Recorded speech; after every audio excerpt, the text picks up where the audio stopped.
It's Monday, November 17th. Today on Your Morning Atlantic, looking for Lily and Jack. The renewed search for the two missing Sullivan siblings. Your top news headlines just ahead. And it's cold and flu season. We'll get the info you need if you haven't had your flu shot yet. That is in our second hour. Plus, have you ever wanted to spend a weekend away reading or chatting with like-minded people about your favorite TV show of all time? Well, we have the perfect suggestion. All that and so much more coming up on the Monday edition of Your Morning Atlantic.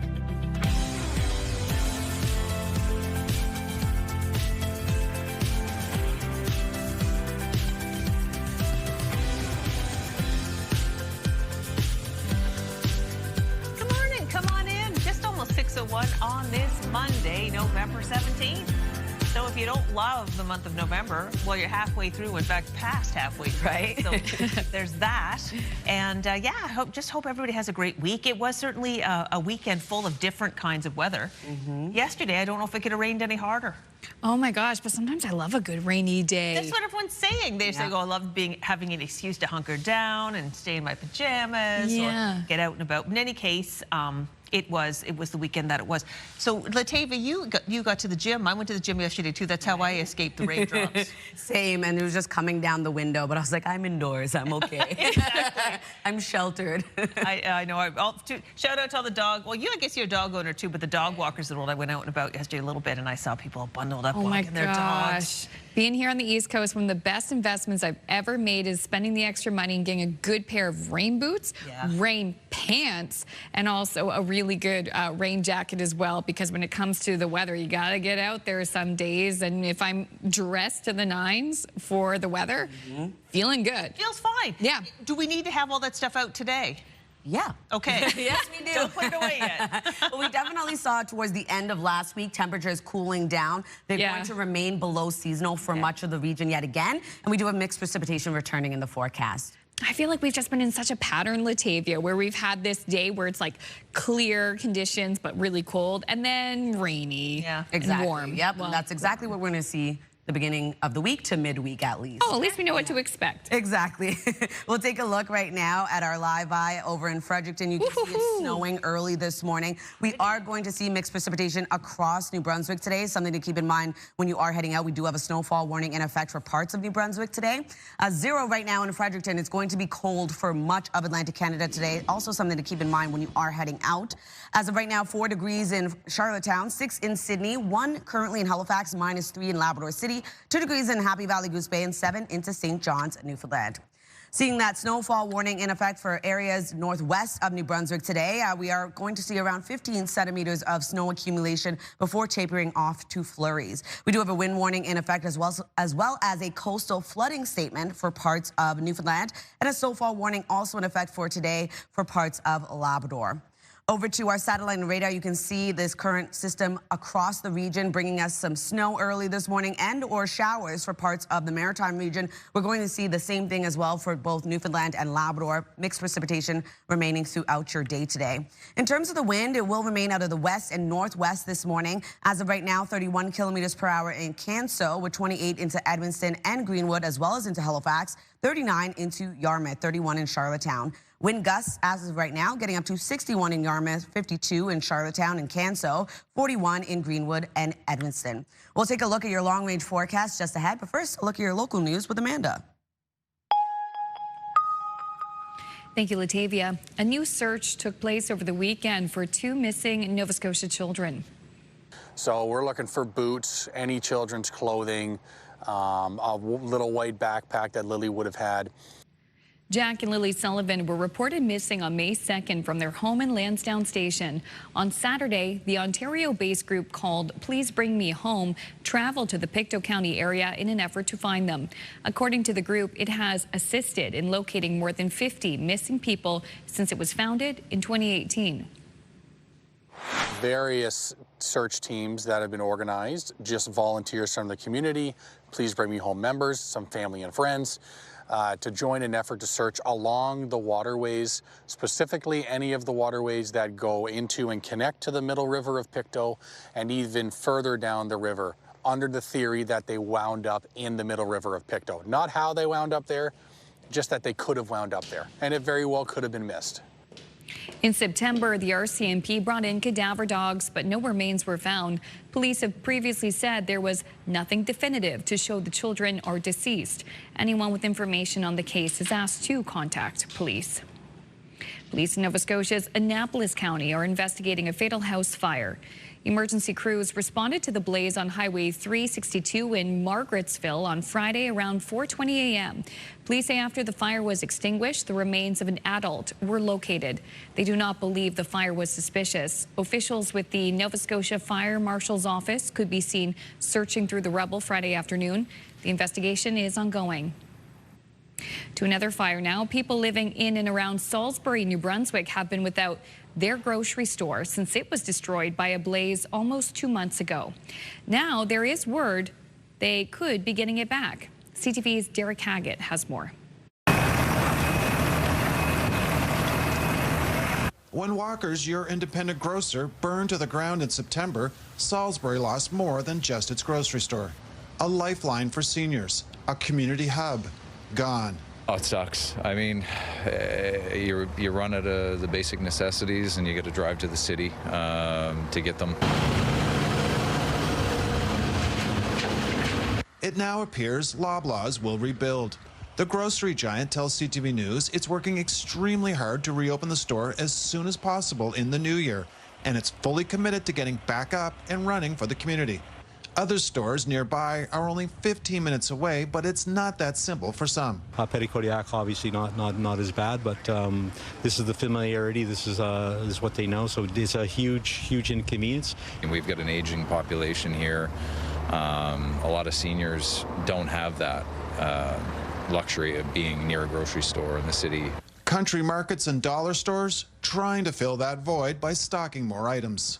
We're trying to double up our food aisle. We brought in a fridge and freezer, and we're doing what we can to help out the community as much as possible. We're carrying more household items, so like soup, cans of soup, mayo, Cheese Whiz, breakfast items, cereal. We're trying to do right by the community. Like, this is a small area that really cares about people, and everybody's chipped in to make a difference.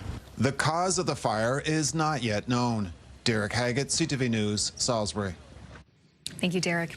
Finally, the rainy weather Sunday in Halifax may have postponed the North End Business Association's holiday market, but that didn't stop all the festive fun.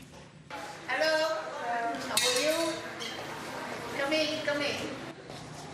The Italian Cultural Association of Nova Scotia still held its Shop the Hall Christmas Craft Show. The event was inside and out of the rain and featured a collection of arts and crafts as well as a variety of Italian food and drinks. And all proceeds from the event go back into supporting programs put on by the Italian Association. We're here to celebrate and have a wonderful day with Shop the Halls. It's our Christmas, our holiday market. And it's an awesome time. It's the third time we've done it. And it's just a way that we can really get community in our doors so that people can see what our talented artists that we have in the community here have to offer as well. The North End Business Association's full holiday market will take place next Sunday, November 23rd. I guess you can call that a rain date. Yeah, yeah, for sure. It was rainy as heck.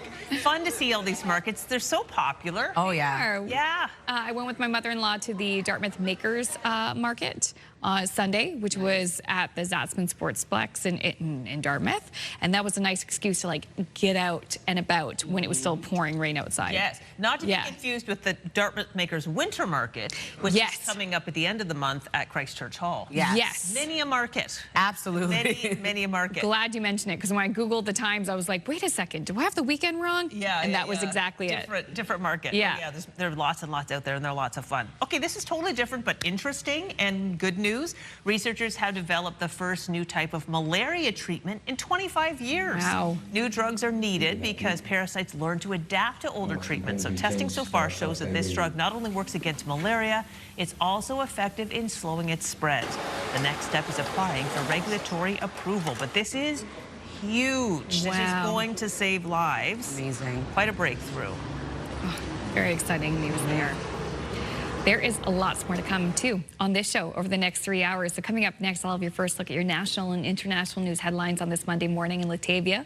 We'll have the first full look at the forecast. And we're saying good morning to McAdam, New Brunswick. Oh, no, we're not. We're saying good morning to Antigonish. There you go. Dark start to the day. The forecast coming up.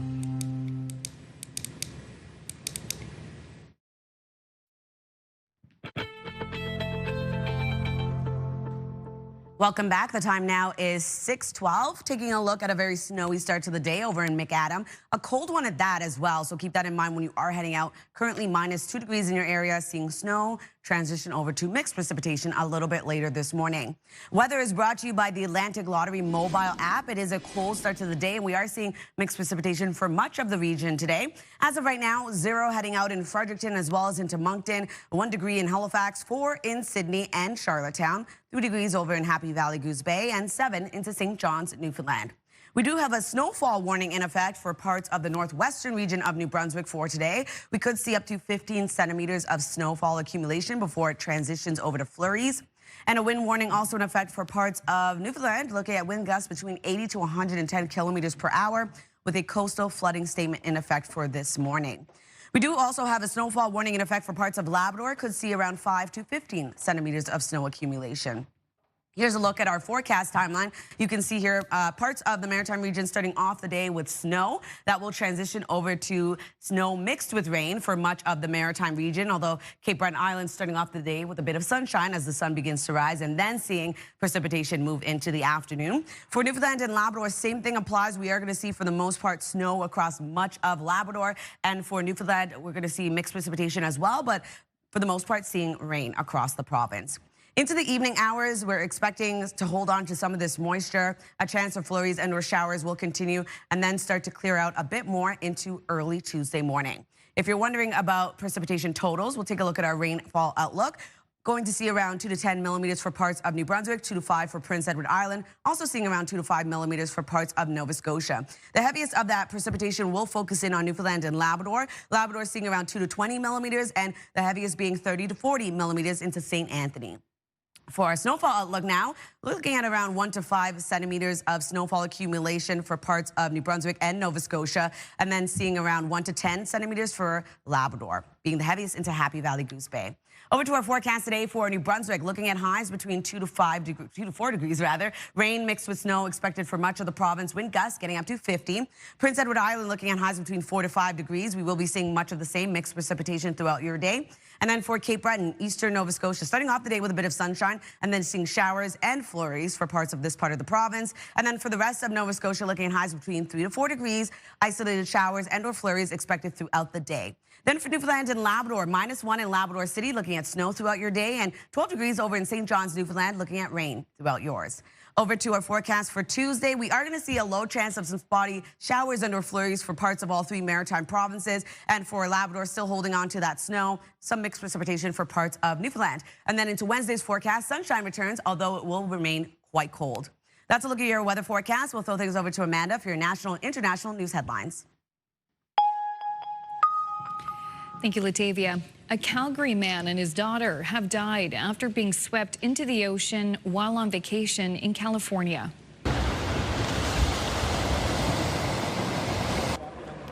The search teams launched off the coast of Monterey County in a desperate effort to find this 7-year-old girl Friday. Police say her father, 39-year-old Yuji Hu of Calgary, and the girl's mother dove into the water to try and save her. The mother was able to make it back to shore, but the father, despite his heroic efforts, was swept further out to sea. Rescuers managed to reach him and take him to hospital, where he was pronounced dead. The rugged California coastline in Monterey County, with its hazardous surf and strong current. This is where search teams launched a desperate effort to find the little girl who was pulled into the water by the powerful wave. But, you know, at no point have we ever suspected that these parents were not doing, you know, what they do as a parent and what all parents do for their children, which is keeping an eye out on them and making sure that they're safe. The child's mother was treated for hypothermia and released. Authorities say the body of the 7-year-old girl was recovered by a volunteer diver less than a kilometer from where she was initially reported missing. The couple's 2-year-old, who was also present, was not hurt. Today in Ottawa, the minority Liberal government will face a crucial confidence vote on its budget. MPs have been working overtime to shore up enough opposition support, but if it fails, Canadians could be heading back to the polls for another election. CTV's Jeremy Charron has more. Inside the halls of power, high stakes to start the week. A crucial confidence vote in the House of Commons that could come down to the wire. It's going to be a particularly dramatic and suspenseful day. It could be close, like close as two coats of paint, real close. Prime Minister Mark Carney's Liberal government will need help to pass its budget. 2 seats shy of the required 172 for a majority in the House of Commons, the government needs 2 opposition MPs to vote in support of their budget, or at least 4 members to abstain. It's going to be about math. It's going to be politics. It's going to be about who wants to trigger an election. And the answer is no one really wants to trigger an election. The Conservatives have been clear they won't support the budget, but leader Pierre Poilievre has stopped short of confirming whether all his MPs will vote. Are you confident that all of your MPs will vote against the budget? 100% of our MPs oppose the costly Carney credit card budget. The NDP has also signaled voting with the government isn't likely, but interim leader Don Davies has indicated his MPs could abstain. I think they're going to have to finesse it, because if all 7 of them came in and voted against the budget, it could defeat it. The Bloc Québécois has indicated it'll vote against, while Green Party leader Elizabeth May has said she won't support it either, but could be persuaded otherwise, which means an election is on the table, with the outcome of Monday's confidence motion still unclear. I think a lot of people hope that doesn't happen, but it's definitely a possibility. Now, no party has indicated an election is what they actually want, but there is concern the numbers could be so close, a simple miscalculation could send Canadians back to the polls.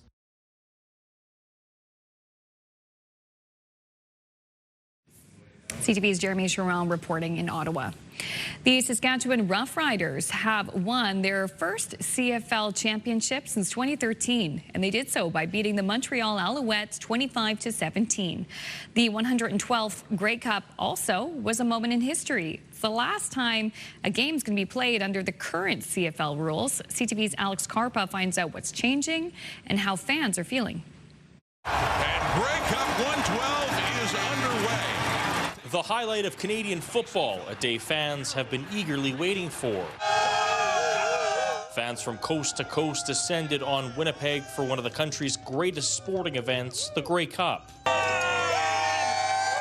It's been quite the party leading up to today's main event, with live concerts, parties, and interactive events throughout the city over the last few days. This year's Grey Cup will be the last CFL game with the current rules as we know it. For example, if a team misses a field goal and the ball goes through the back of the end zone, teams will not be granted a point starting next year. And that's not the only major alteration coming to the CFL. Over the next 2 years, the field will be shortened from 110 to 100 yards, and the goalposts will be moved to the back of the end zone, with the end zone shrinking from 20 to 15 yards. Some fans we spoke to are a little wary of the incoming changes. I don't know. I think that was an extra reason why we came this time. This is the last time it's going to be what we know. I'm not comfortable having the field modified. I think it's going to take away from our identity. I think the CFL is going to do a good job, and at the worst case scenario, if things don't work, the fans will let the CFL know. I just hope that there's not more changes and they're not trying to make it like the NFL. CFL's Commissioner Stuart Johnston addressed the rule changes in Winnipeg earlier this week, saying the changes won't negatively impact the uniqueness of the Canadian game. When we announced those rule changes, I did not do enough to emphasize something very important: our unwavering commitment to the Canadian game. And I think what he's tried to do is kind of maybe take some of the idiosyncratic elements of the game that don't make that much sense and remove them. But a lot of this is symbolism. Fans we spoke to just want to make sure that the Canadiana of the game is not taken away to maintain the spirit and uniqueness that is Canadian football. Alex Karpa, CTV News, Winnipeg. Thank you, Alex. A quick break. When we return, we'll have your must-see moment from our colleagues at TSN. The Monday edition of CTV's Your Morning Atlantic. We'll be right back.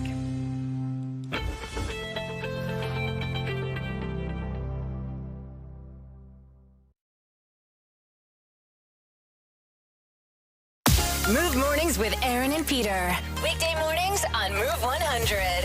The most fun in the morning. and home of the $1,000 Minute. Only on Move 100 Halifax.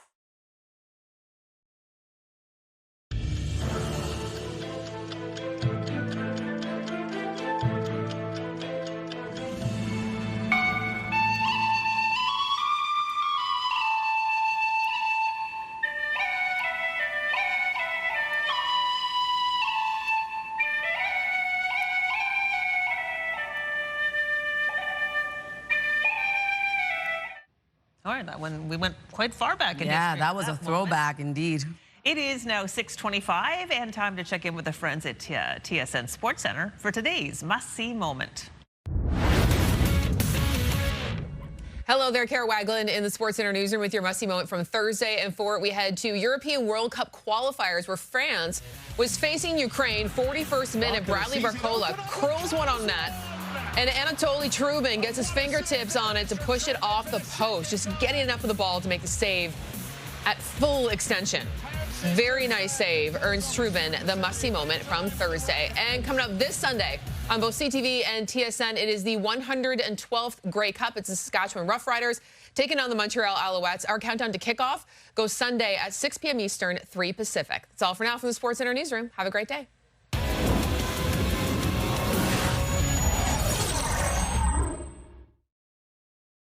This TSN must-see moment brought to you by J.R. Rahe's Furniture and Appliances.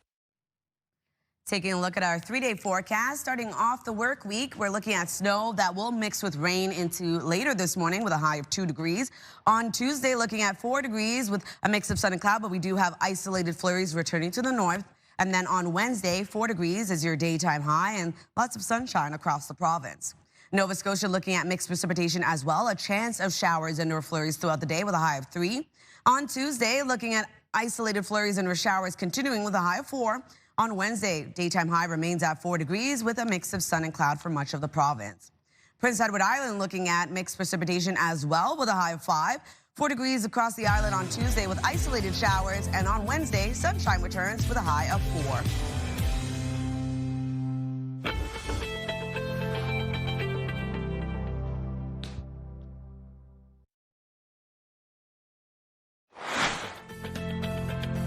Just ahead in this half hour, the Move Morning Chat. Today, one of our favorite topics, baked goods. We'll tell you why they're on our mind coming up in this half hour of Your Morning Atlantic.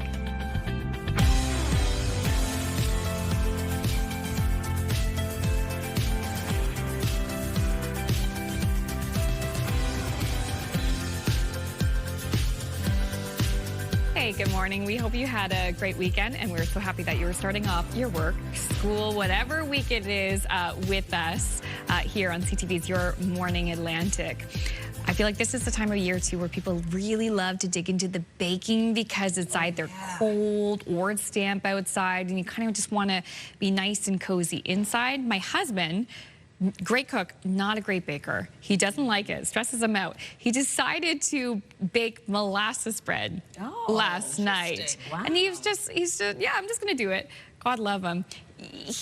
I've made this mistake before where you start to bake, but you don't pull out all your ingredients out at first. Oh, yeah. Oh, yes, okay. So he started the process, and then he goes, where's the yeast? I said, I don't really use yeast very often. And he goes, I'm like, I don't think we have it. And that involved a huge search. And he goes, okay, I gotta go run to the store. So he ran out, picked up some yeast. But I have to say, it's his first time making molasses brown bread. Fantastic. Turned out? Yeah. Super Great good. Job. Amazing. I did too much baking this weekend, too. You did? I made chocolate chip muffins, and then I made brownies, and I ate much of it. I had heartburn, let's just say. Oh, no. Well, good on you for baking, though. Good job. Yeah. Oh my gosh! I mean, we're happy to eat the rest of the brownies if you want. You know, in the summertime, sometimes we see it's not really time to turn the oven on because it's so hot. That's not our problem today. Right? Exactly. Heat it up. Keep that house up.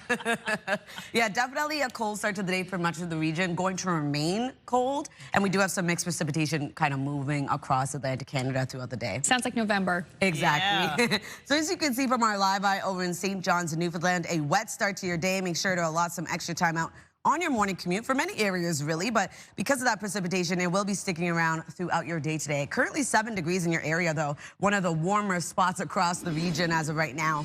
Currently 0 in Fredericton, -1 in St. John, New Brunswick, 1 degree in Halifax, 4 in both Charlottetown and Sydney, -3 into Labrador City. A snowfall warning remains in effect for the northwestern region of New Brunswick, as well as wind warning in effect for parts of Newfoundland and a coastal flooding statement as well. We do have a snowfall warning also holding on to parts of Labrador.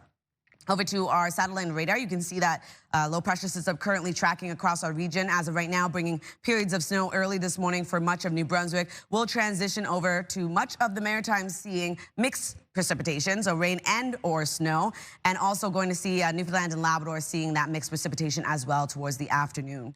Here's a look at our current wind. We are going to see it pick up even into the afternoon, but as of right now, 33 kilometers per hour in Charlottetown with 41 in Yarmouth, 24 in Edmundston, 28 in Halifax. Wind gusts getting up to 54 kilometers per hour this morning in Yarmouth, 43 in Grand Etang with 41 in Canso. We'll take another look at your long-range forecast coming up, but first a look at your local news with Amanda. Thanks, Latavia. A renewed search got underway this weekend in Nova Scotia for 2 young children missing since May. The Ontario-based group Please Bring Me Home organized Saturday's search for 6-year-old Lily Sullivan and her 4-year-old brother, Jack. The siblings vanished from their home in Pictou County on May 2nd. The warden of Pictou County hopes changing environmental conditions and the expertise of the search group could change that. As the weather changes, as the circumstances change, it may allow something to show up, and this group has had some experience, I understand, finding lost people. So they may have some particular ways that they do things. Police have already conducted multiple searches covering roughly 8.5 square kilometers near the children's home. The RCMP say the investigation remains ongoing. Police in Nova Scotia's Annapolis County are investigating a fatal house fire. Emergency crews responded to the blaze on Highway 362 in Margarettsville on Friday around 4:20 a.m. Police say after the fire was extinguished, the remains of an adult were located. They do not believe the fire was suspicious. Officials with the Nova Scotia Fire Marshal's office could be seen searching through the rubble Friday afternoon. The investigation is ongoing. Nova Scotia has endured brutal drought conditions this year, leading to dry wells across the province. With the rainy season now well underway, it's mostly good news. But as CTV's Paul Hollingsworth reports, a lot of rain over a shortened period can also lead to other concerns.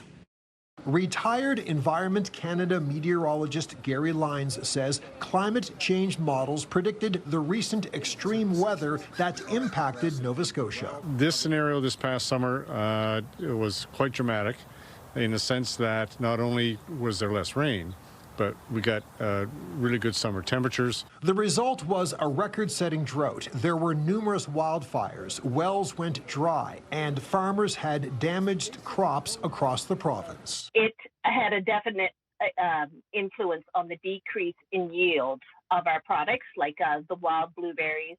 I grow sweet corn as well. Now a new extreme. Many areas of Nova Scotia received more than 50 millimeters of rain over several days, which could saturate the soil in time for the spring growing season. I'm happy that we have the rain, and with that, hopefully in the spring, we'll be in a good position to start off. After experiencing record-setting drought conditions over a period of several months, this area getting a lot of rainfall in a short period of time can cause problems. Lyons says the rain in general is a positive development, but there are concerns given the dry soil. There's public safety. We get a lot of rain all at once. Yes, we get into a flooding scenario potentially. Heather Prescott is worried about soil erosion and says heavy cold rain causes health concerns for her livestock. And we have to keep an eye on diseases such as pneumonia and foot rot. According to Lyons, there is one overarching lesson to take away from the hot, dry temperatures that hit Nova Scotia over the summer. We have to become more prepared for this style of summer this style of fall, this style of year. Prescott agrees and is already developing new irrigation and water supply strategies for the future. Paul Hollingsworth, CTV News, Halifax. Thank you, Paul. Finally, rain and lightning delayed, but couldn't stop the championship game of the Northern Super League. And that's it! History made for the Vancouver Rise, your first ever Northern Super League champions! The Vancouver Rise and AFC Toronto made history Saturday in the first ever final for Canada's Professional Women's Soccer League. Vancouver took the crown, winning 2-1. And just before kickoff, a major soccer financial announcement was made from the Liberal government. We're glad to put money right now where our mouth is, which is around $5.45 million.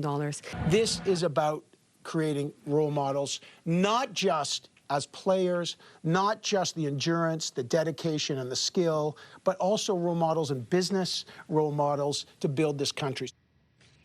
Yeah, over $5 million. The money will go towards the growth of the Northern Super League and upgrading the facilities used by teams across the country. And of course, here on the East Coast, our team is the Halifax Tides. Good to see it. Good I to see know all that. it's been a really exciting year for women's soccer and just soccer in general. Yeah, I would have to say that is absolutely true. Yeah. All right, this is totally different, but a chance to take a little trip to a different destination than the Maritimes. How about Italy? Let's go. Here we go. One of the most spectacular examples of Renaissance illuminated manuscripts is now on public display there. It's a 15th century Bible that's known for its miniature paintings inside the Bible. And it was created between 1455 and 1461. We're throwing it back today on this Monday on the show. It's usually kept in a safe at the library in Modena, but it was transported to Rome under heavy security and will now be on display until mid-January. The display is part of the Vatican's Holy Year celebration. So specifically, this is in the Vatican. But really cool. A chance to see this would be special. And while I'm in Italy, I'll go out for a nice meal. Right? Oh, that does sound nice. I'm surprised that that person's allowed to touch it with their bare hands. Indeed. Yeah, that's unusual, isn't it? Yeah. Beautiful manuscript. Wow. Stunning images. Well, still ahead on the show, we're going to have your entertainment headlines on this Monday morning. Coming up next, it is the Move Morning Chat. And today we want to know, what's your specialty when it comes to baked goods? Do you excel at bread? Do you like pies? Maybe it's a cake? We want to know.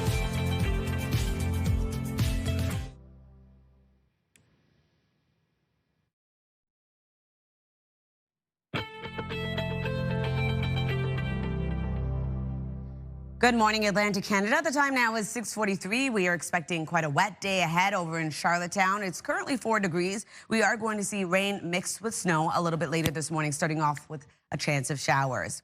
So we are seeing a cool start to the day for much of Atlantic Canada, something to keep in mind when you are heading out. You're also going to want to allow some extra time out on your morning commute because roads will be wet with some kind of precipitation today. As of right now, 0 heading outdoors in Fredericton, with 1 in Halifax, 4 degrees over in Sydney, -2 in Labrador City, and 7 degrees into St. John's, Newfoundland. We do still have a snowfall warning in effect for areas into the northwest of New Brunswick. This is for today. We could see around 15 centimeters of snow accumulation before tapering off to flurries. We do have a wind warning in effect for parts of Newfoundland, looking at wind gusts between 80 to 110 kilometers per hour, and a coastal flooding statement in effect for this morning. A snowfall warning also in effect for parts of Labrador, looking at around 5 to 15 centimeters of snowfall. So here's a look at our current low pressure system. It is bringing periods of snow, at times wet. You can see that pink indicated for parts of the region early this morning. Then we're going to see a transition over to rain mixed with snow for much of the maritime region. Also going to see snow over in Labrador and seeing a bit of mixed precipitation for parts of Newfoundland. Into the afternoon, much of the same is expected. We're going to start to see that precipitation move in with that snow. And for Newfoundland and Labrador, same thing applies, but into the evening, much of the same. This low pressure system sticking around, taking us into early Tuesday morning. We'll start to see it taper off then. If you're wondering about precipitation totals, we're looking at around 2 to 10 millimeters for parts of New Brunswick, 2 to 5 for parts of Charlottetown and across Prince Edward Island, I should say, and 2 to 5 across parts of Nova Scotia. Seeing the heaviest of that precipitation for both Newfoundland and Labrador. Labrador seeing around 2 to 20 millimeters and 30 to 40 being the highest for St. Anthony. Over to our snowfall outlook, looking at around 1 to 5 centimeters of snowfall for parts of New Brunswick and Nova Scotia, and seeing around 1 to 10 for Labrador. Into our forecast today for New Brunswick, be prepared for a wet day ahead. Rain mixed with snow for much of the province. Daytime highs between 2 to 4 degrees and wind gusts of up to 50. And then for Prince Edward Island, looking at highs between 4 to 5 degrees. Rain mixed with snow yet again with wind gusts of up to 50. And then for Cape Breton, eastern Nova Scotia, we will be seeing a mix of sun and clouds start off the day. A chance of showers and/or flurries will move in. For the rest of Nova Scotia, same thing, but we're looking at some isolated showers and/or flurries throughout your day today. For Labrador, looking at a high of -1 in Labrador City, seeing periods of snow throughout your day today. 12 degrees over in St. John's, Newfoundland, looking at rain that will transition over to showers into the afternoon. For our forecast on Tuesday, another cold day ahead, below seasonal daytime highs. Still seeing a bit of mixed precipitation looming across parts of Atlantic Canada. And then into Wednesday, sunshine returns, but it's going to remain quite cold again. That's a look at your weather forecast. We'll throw things over to the Move Morning Chat.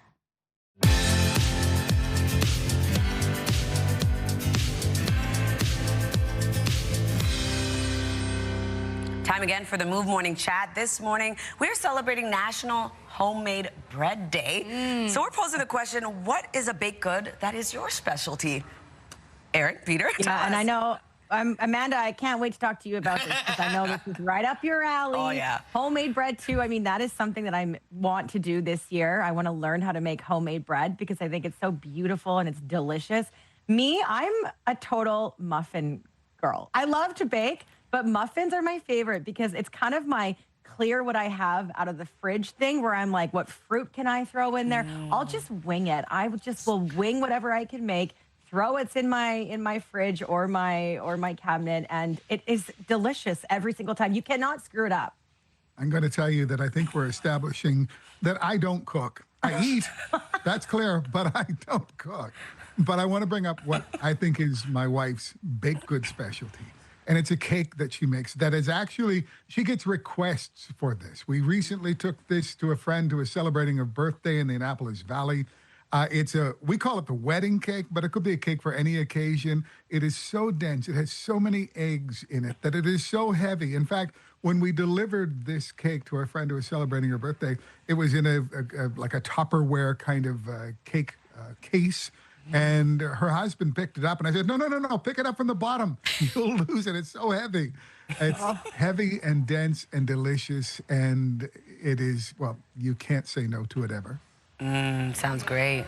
All right, man, take it away. Send us your list. Okay, listen, I've talked about cupcakes on this show, so I'm going to move on from the cupcakes. I am a big fan of baking. I just think it's such a joy that you can just mix these ingredients together, follow a recipe, and you can give this lovely gift to your friends and family or your coworkers and just make their day with a sweet treat.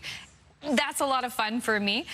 So I'm going to say, in addition to making the cupcakes, I love baking fresh pies, especially apple pie with a special apple crumble on top. And I make a pumpkin pie with a special streusel that goes on top of that. Those are my next favorites. I love to make them around the holidays, and then I like to eat them for breakfast. Yum. Okay, I'm pretty similar to Peter. I don't cook. I love to eat. However, I am great at baking. So I love to bake my pumpkin cupcakes, as I always mention, like a couple times a year. But for me, I'm actually incredible at making cheesecake. And I hated cheesecake for a long time, but I don't know why I'm so good at making them. So for special occasions, for Kyle, my mom, I'd make it for them. Now I'm obsessed with cheesecake. Really? Yeah. You'll have to tell me what you did because I'm in the I don't like cheesecake at all category. I don't know why. Maybe like as I've gotten older, all of a sudden I'm like, I love this taste. Ooh. Yeah. Maybe because they eat it so much, I'm like forced to eat it. I don't know. That's true.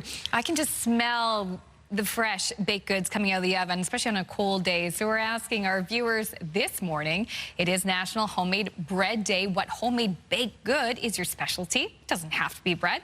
Please send us a text at 10400. Send us a photo too. We'll share your answers later in the show.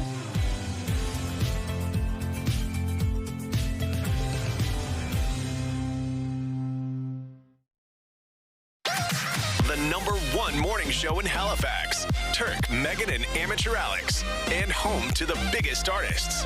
Halifax's #1 hit music station. 101.3 Virgin Radio.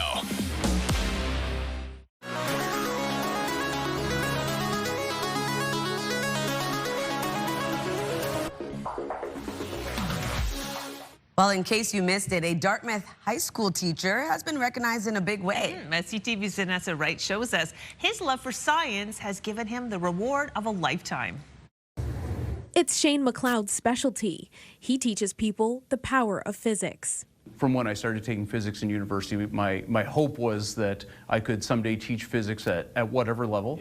This one. It's a lifelong love he discovered early on, empowering students to be creative and see themselves in science. And now at Parent Teacher, I regularly have parents come in and say, well, you must be doing something right. The kids are coming home and they're talking about it at the supper table. The Dartmouth high school teacher received the 2025 Prime Minister's Award for teaching excellence in STEM on his 20th year teaching at the school. He's one of only 2 teachers to receive the award in the province. To have this recognition and have so many people reach out and offer their congratulations and words of support since then has been fantastic. Many of the students have gone on to do work related to physics, engineering.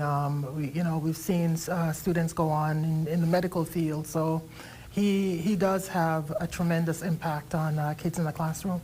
His students say his one-of-a-kind teaching style makes science a subject they never expected to love. Mr. McLeod really does force people to kind of speak and voice their results when we're doing work in class. So that's kind of one of the more funny things, and also not a lot of teachers will make you do that, really. Putting Dartmouth High School on the map and leaving his mark on a subject he's dedicated his life to. The fact that I'm able to pass along some of that excitement, and it doesn't matter what they're going to do, the fact that they're here in high school and excited about science, I think is really important. He calls it one of his proudest moments, knowing every lesson and every equation has added up to this very moment. Vanessa Wright, CTV News, Dartmouth. Oh, where was Mr. McLeod when I was in high school? I loved a great physics teacher. Do you have a teacher you want to shout at? Somebody in your life who was a great teacher for you? In college, Todd Battis was amazing. Really? Yep, he was great. Todd Battis from CTV News? No, it's same name. I wish I learned from him. Wow. But yeah, his name was Todd Battis. There's another Todd Battis. Yeah, out there in the world. Imagine that. Amazing. Wow. Yeah. And I want to shout out my grade 6 teacher, Mrs. Martin. My goodness, she was a great teacher. She really got us in there.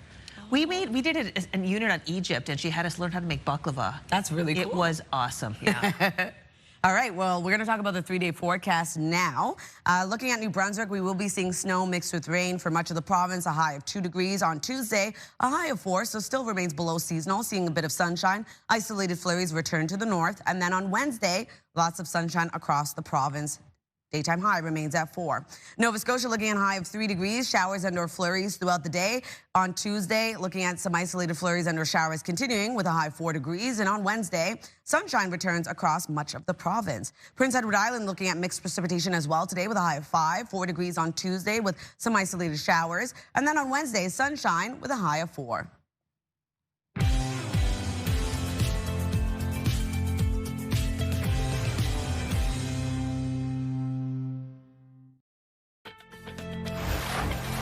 It's Monday, November 17th. Today on Your Morning Atlantic, looking for Lily and Jack. The renewed search for the 2 missing Sullivan siblings. Your top news headlines just ahead. And it's cold and flu season. We'll get the info you need if you haven't had your flu shot yet. That is in this hour.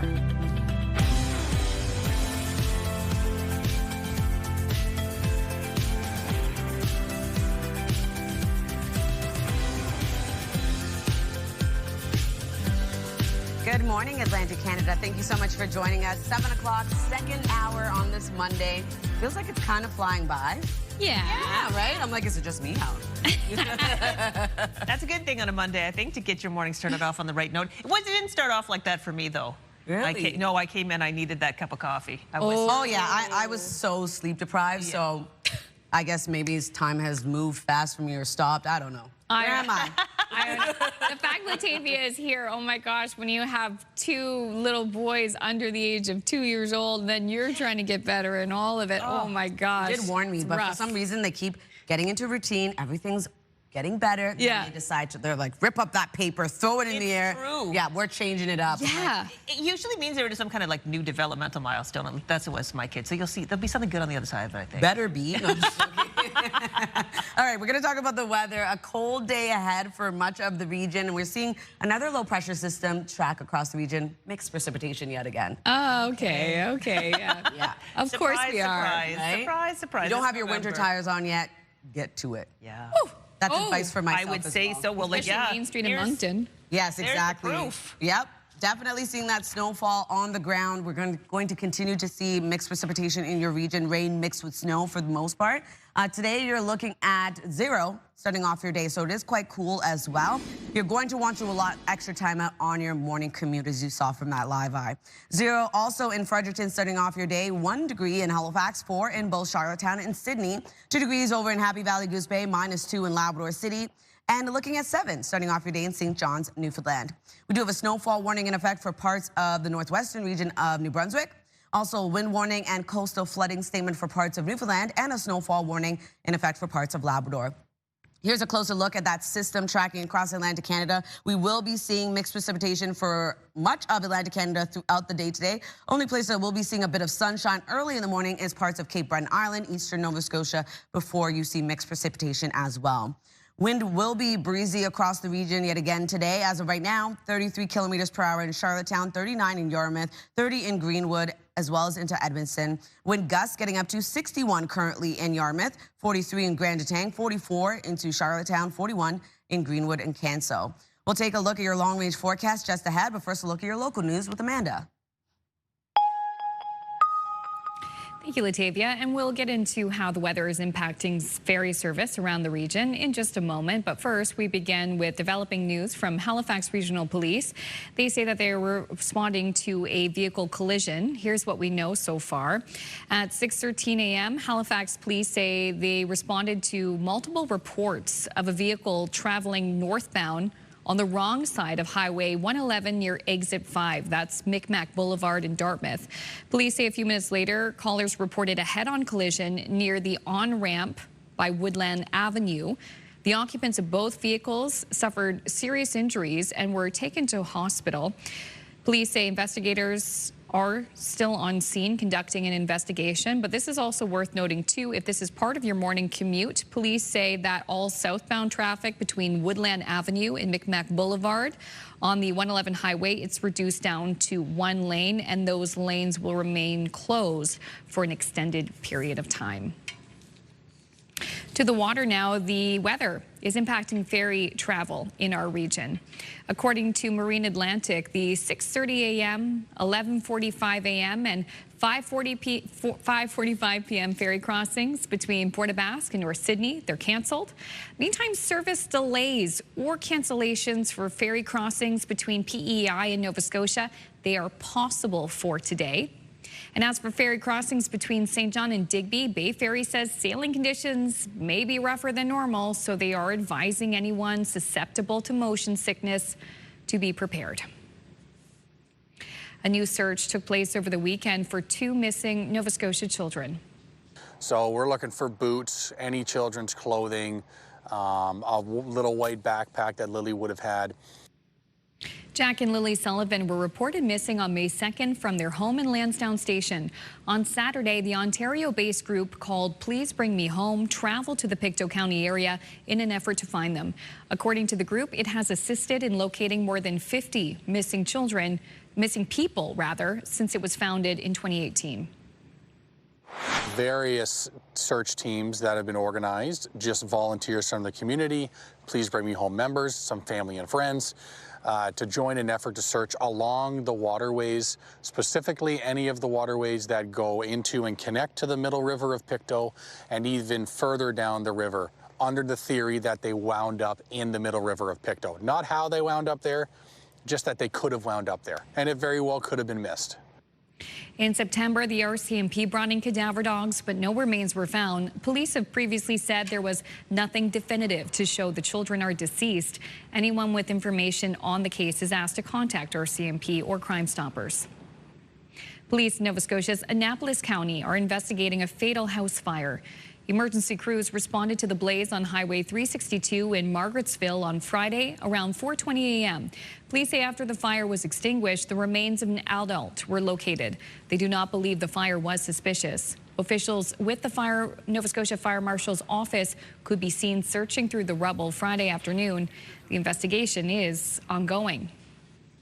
In New Brunswick, people living in and around Salisbury have been without their grocery store since it was destroyed by a fire almost 2 months ago. Now there's word they could be getting it back. CTV's Derek Haggett has more.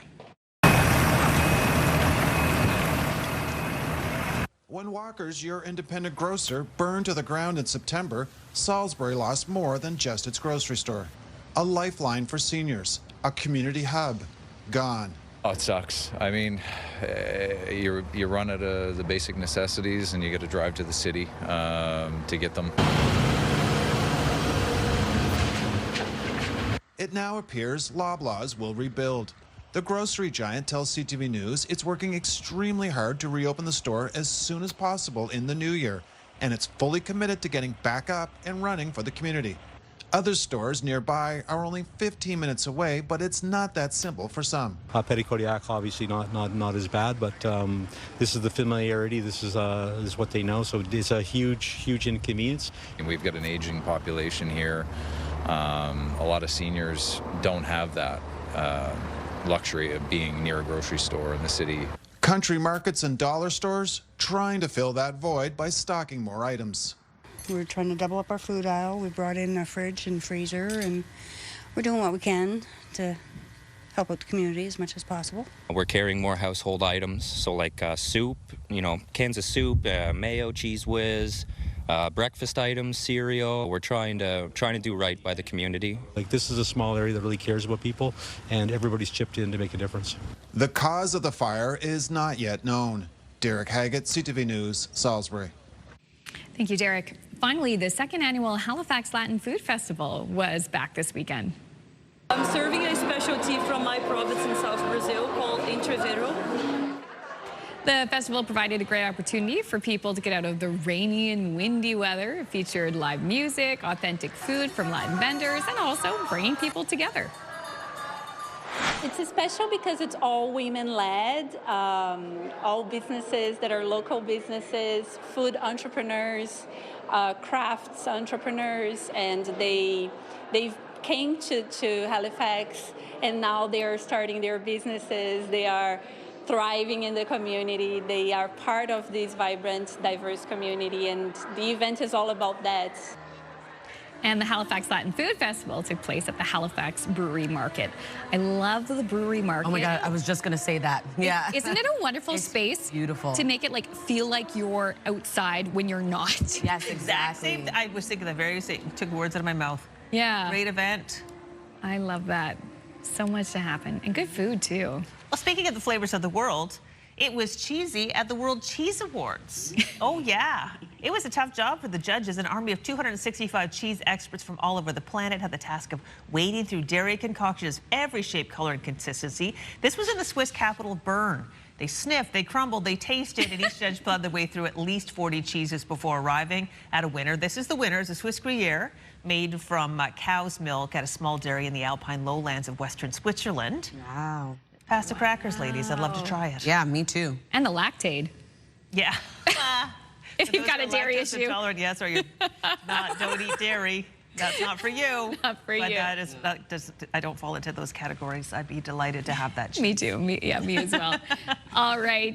Still ahead, we'll have a look at your national news headlines. And also after the break, Latavia will have your full look at the Monday forecast. We're taking a quick break. Good morning to you. It's the things moving along really well in the Armdale roundabout there. I love how they have the 2 shots now. I know. Coming from the top. Yeah. It's pretty quiet.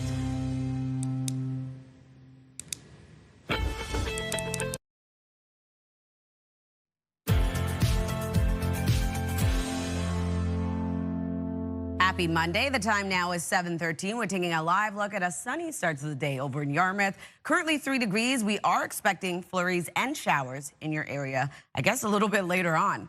Weather is brought to you by the Atlantic Lottery mobile app. A cold start to the day. As of right now, 0 in Fredericton, 3 degrees in Charlottetown with 1 in Halifax, 4 into Sydney, -2 degrees into Labrador City, and 2 in Happy Valley Goose Bay, 8 degrees in St. John's, Newfoundland. Still holding on to that snowfall warning today for the northwestern areas of New Brunswick. We could see up to 15 centimeters of snowfall before it tapers off to flurries. A wind warning and a coastal flooding statement in effect for parts of Newfoundland, looking at wind gusts between 80 to 110 kilometers per hour. A snowfall warning also in effect holding on to parts of Labrador, looking at around 5 to 15 centimeters of snow accumulation. So here's a look at this current system. We are going to see a messy mix across the region. Allot some extra time out on your morning commute because of that. We are going to see a bit of sunshine, though, early this morning. So parts of Cape Breton Island, eastern Nova Scotia, even parts of Prince Edward Island could see mainly cloudy skies to a mix of sun and cloud. Also going to see into Yarmouth, as you saw on our live eye, a bit of sunshine before this mixed precipitation will continue into the afternoon. We are expecting snow transitioning over to snow mixed with rain for New Brunswick. For Prince Edward Island, looking at periods of rain throughout your day, could see some mixed precipitation as well. And into Nova Scotia, much of the same expected. For Newfoundland and Labrador, going to see some mixed precipitation as well. And then into the evening, we are going to see a bit of clearing, taking us into early Tuesday morning. We will still see a chance of showers and or flurries for the Maritime region. And then it'll start to clear out for much of the Maritimes into Tuesday's forecast. If you're wondering about rainfall totals, only seeing around 2 to 10 millimeters for parts of New Brunswick, 2 to 5 for parts of Nova Scotia and Prince Edward Island. The heaviest of that rainfall will be for parts of Newfoundland and Labrador, looking at 30 to 40 for St. Anthony and around 2 to 20 across parts of Labrador. In terms of our snowfall outlook, much of the same, quite light, only seeing around 1 to 5 centimeters for parts of New Brunswick and Nova Scotia, and looking at 1 to 10 for parts of Labrador. For our forecast today, a messy mix across New Brunswick, starting off with periods of snow. We'll transition over to rain mixed with snow into later this morning and into the afternoon. Daytime highs between 2 to 4 degrees and wind gusts of up to 50 kilometers per hour. Prince Edward Island dealing with the same rain mixed with snow today with highs between 4 to 5 degrees. Wind gusts remain at 50. And then for Cape Breton, eastern Nova Scotia, starting off with a bit of sunshine, then transitioning over showers and or flurries, wind gusts of up to 60. And then for the rest of Nova Scotia, seeing wind gusts get up to 70 kilometers per hour and some isolated showers and or flurries expected on and off throughout the day. For Labrador City, -1 with snow throughout your day, 12 degrees into St. John's, Newfoundland, looking at rain that will transition over to showers into the afternoon. For our forecast for Tuesday, another cold day ahead. Still seeing a chance of showers and or flurries for parts of Atlantic Canada. Snow for parts of Labrador. Wednesday, sunshine returns, but it remains quite cold as well. That's a look at your weather forecast. We'll throw things over to Amanda for your national and international news headlines. Thanks, Latavia. As thousands of Canadians search for a family doctor, some provinces are leaning on nurse practitioners to help get patients off wait lists. Among them, PEI, where clinics are shifting to a collaborative model to help ease the pressure. CTV's Maria Saru has details. I'm just going to check your lungs, okay? A nurse practitioner is running this checkup, pressing her stethoscope to a patient's chest. While their scope of practice varies from province to province, it's expanding, says the Nurse Practitioner Association of Canada. In many jurisdictions, they're being recognized as primary care providers who can independently practice and who can independently manage a panel of patients. The association's president-elect adds, generally, they can diagnose medical conditions, order lab tests, prescribe medications, perform some procedures, and more. Plus, they're playing a big part in a local and national shift away from a model where one family doctor sees most patients towards a more collaborative approach. Prince Edward Island is certainly is leading the country when it comes to the shift and the implementation of interdisciplinary team-based care. Behind me is one of at least 17 patient medical homes on the island. Inside, nurse practitioners work with family doctors, social workers, pharmacists, and other providers to deliver care as a team. The goal is fewer patients on wait lists and less burnout for healthcare workers. As Canada marks National Nurse Practitioner Week, some advocates want to see PEI allow them to run their own clinics independently. NPs are then able to work outside of that typical 9 to 5 schedule that's enacted by an employer and set their own hours to better suit patient needs. It's already in place in Alberta, with Saskatchewan also piloting a government-funded program. The aim is better access for all. Maria Sru, CTV News, Charlottetown. Thank you, Maria. And we're going to keep the health topic going. Coming up after the break, we're going to be talking about the importance of getting your annual flu shot. That's when we return right here on CTV's Your Morning Atlantic. Please stay with us.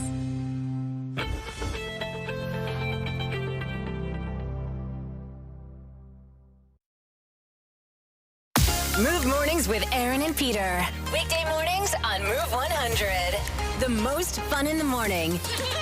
And home of the $1,000 minute. Only on Move 100 Halifax.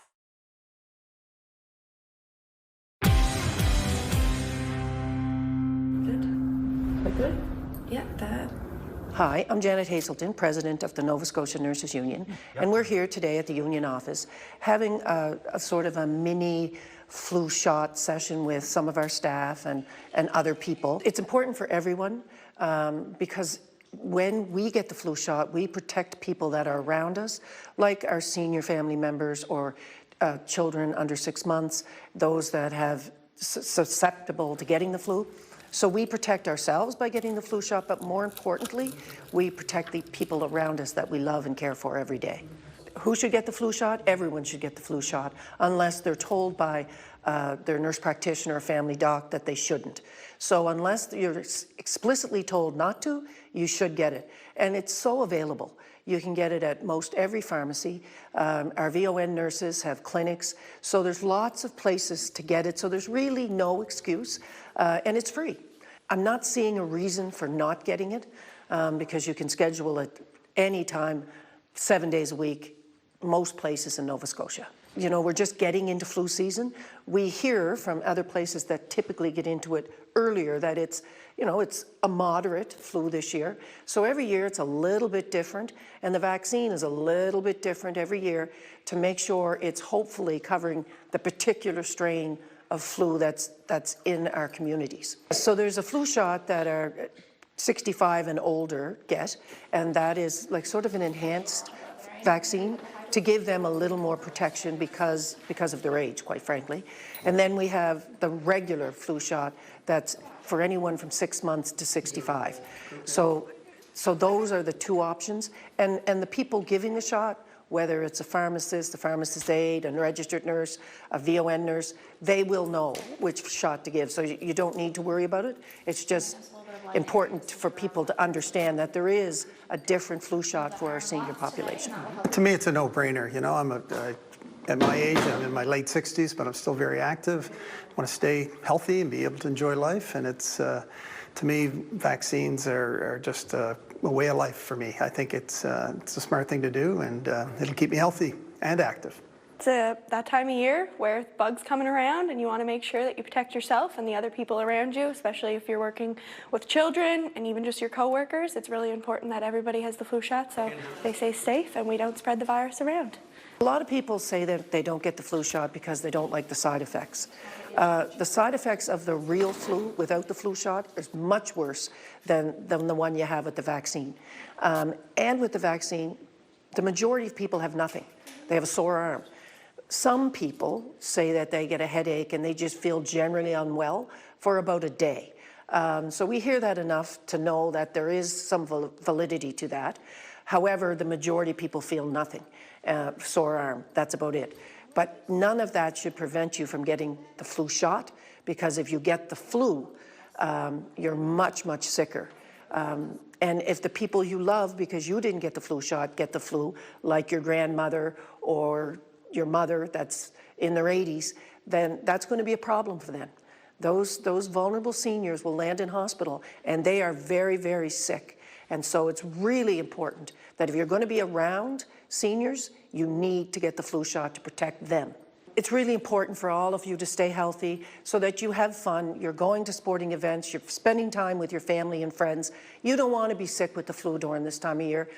Quite frankly, you don't have time. None of us have time to be sick with the flu. So just go get your flu shot. Expecting mixed precipitation today. Snow mixed with rain for New Brunswick with a daytime high of 2 degrees.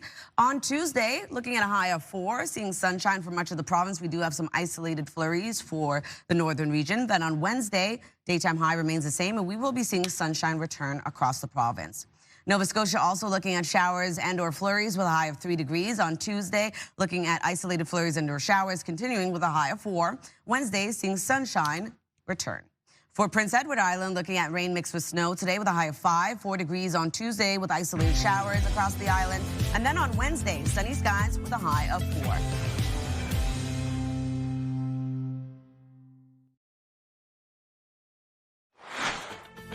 Coming up, sun-soaked secrets. If you want to snag the perfect winter vacation, our partners at CTV Atlantic will list all the reasons why you'll want to start planning sooner rather than later. That's in 15 minutes here on CTV's Your Morning Atlantic.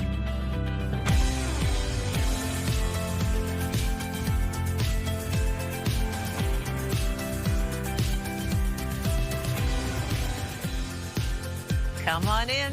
7:30 on this Monday, November 17th. So glad you can join us.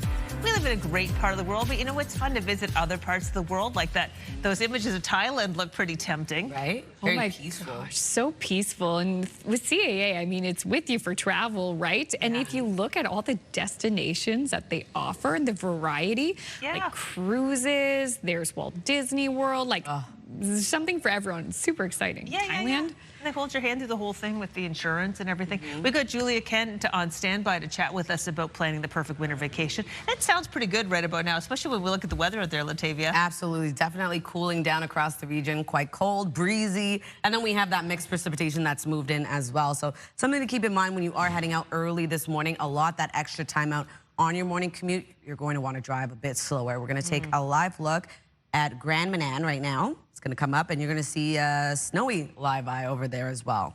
Like we do a magic wand, like boop. Hello. It's coming. It's coming. The hamsters are on the wheel. It's just there you go. Well, that's actually really pretty. Very pretty.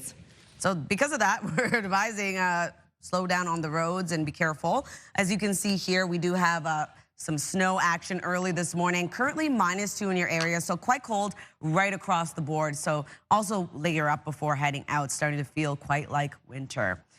Cool temperatures early this morning, going to remain below seasonal for our daytime highs. As of right now, heading outdoors, 0 in Fredericton as well as into Moncton, 1 degree in Halifax, 4 in Sydney, 3 in Charlottetown, -2 in Labrador City, 8 degrees into St. John's, Newfoundland. We are still seeing a snowfall warning in effect for this morning for northwestern areas of New Brunswick, as well as the wind warning, coastal flooding statement in effect for parts of Newfoundland, and for Labrador, looking at a snowfall warning in effect as well. Here's a look at that system tracking across Atlantic Canada today. We are going to see rain mixed with snow for much of the region. Mixed precipitation is going to remain into the afternoon as well. In terms of the wind, another breezy day ahead. As of right now, sustained wind 43 kilometers per hour in Yarmouth. We're looking at 30 in Edmundston, as well as into Charlottetown, 28 in Canso, 30 in Halifax. Wind gusts getting up to 61 right now into Yarmouth, 46 in Edmundston and Grand Manan, as well as into Charlottetown, 41 in Halifax. We'll take a look at your long-range forecast just ahead, but first a look at your local news headlines with Amanda. Thank you, Latavia. And we begin with developing news. Multiple people were rushed to hospital this morning following a head-on collision in Dartmouth. Halifax police say around 6:15, they responded to multiple reports of a vehicle traveling on the wrong side of Highway 111 near Exit 5 by Micmac Boulevard. A few minutes later, a head-on collision happened on the Woodland Avenue on-ramp. Police say the occupants of both vehicles were taken to hospital with serious injury. There's no word this morning on how many people were hurt. As you can see, for the morning commute, it is impacting traffic. All southbound traffic between Woodland Avenue and Micmac Boulevard on the 111 is reduced to 1 lane, and police say those lanes will remain closed for an extended period of time. The weather impacting ferry travel service in our region today. According to Marine Atlantic, the 11:45 a.m. departure between Port aux Basques and North Sydney are canceled. So too are the crossings at 6:30 a.m. and 5:45 p.m. That's for commercial traffic. As for the Wood Islands PEI and Caribou, Nova Scotia ferries, service disruptions are possible. And for the St. John and Digby ferry service, they are warning that there will be rougher sailing conditions. So to keep that in mind if you are susceptible to motion sickness. A new search took place over the weekend for 2 missing Nova Scotia children. So we're looking for boots, any children's clothing, a little white backpack that Lily would have had. Jack and Lily Sullivan were reported missing on May 2nd from their home in Lansdowne Station. On Saturday, the Ontario-based group called Please Bring Me Home traveled to the Pictou County area in an effort to find them. According to the group, it has assisted in locating more than 50 missing people since it was founded in 2018.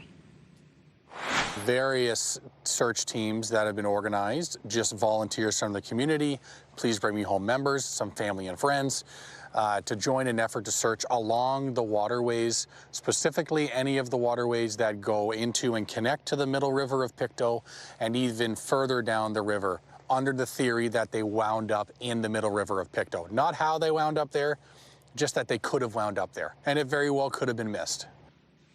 In September, the RCMP brought in cadaver dogs, but no remains were found. Police have previously said there was nothing definitive to show the children are deceased. Anyone with information on the case is asked to contact police or Crime Stoppers. In Nova Scotia's Annapolis County, police are investigating a fatal house fire. Emergency crews responded to the fire on Highway 362 in Margarettsville on Friday around 4:20 in the morning. Police say after the fire was extinguished, the remains of an adult were located. They do not believe the fire was suspicious. Officials with the Nova Scotia Fire Marshal's office could be seen searching through the rubble Friday afternoon. Police and investigators say how the blaze started is still under investigation.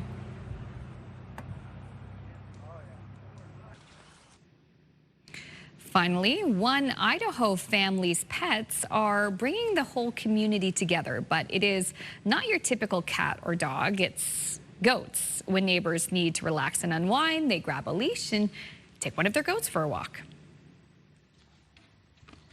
A little bit unconventional, but while some people do prefer, taking a dog for a walk or having a cat as a family pet, this family decided to adopt goats. It's become a free neighborhood activity where anyone can walk, feed, or just assist with these neighborhood celebrities. It's become even popular among students looking for a mental health break. And if you aren't able to stop by in person to see them, you can tune into a live stream and watch them from home. And they become such a hit. Yeah, they became such a hit that the family's now selling merchandise, which goes back into feeding the goats. Wow. That earlier shot there, the guy was taking the goat by the horns. I was just thinking, put the leash on. Oh my gosh, well, this is really fun. Lots of fun. Oh my gosh. I have to say, I know there's a lot of different petting zoos and farms you can visit around the region, but the most recent one that I think we've all visited has been Hatfield Farm in Hammonds Plains, Nova Scotia.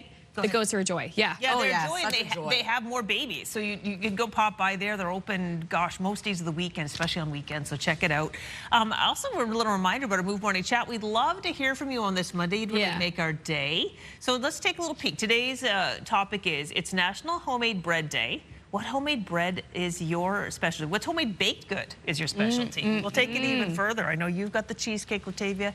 You do the pies and the cupcakes. Whatever I can. And what's yours, Crystal? Well, gosh, for bread, I love this bread that I make that's in a Dutch oven. Ooh. Yeah, it's really easy. You just mix it up the night before. It takes like 2 seconds. You just have to have the wherewithal to mix it up the night before, and then you let it rise overnight with a plastic bag over it. Then the next day, you just have to stick your Dutch oven in the oven, get it super, super hot. Yeah. Take it out. Oh, actually, first you take the dough out and kind of just put a little flour on it, let it kind of do a little mini rise while the Dutch oven heats up. You just carefully put it in because it's hot. You can put it in and you basically bake it.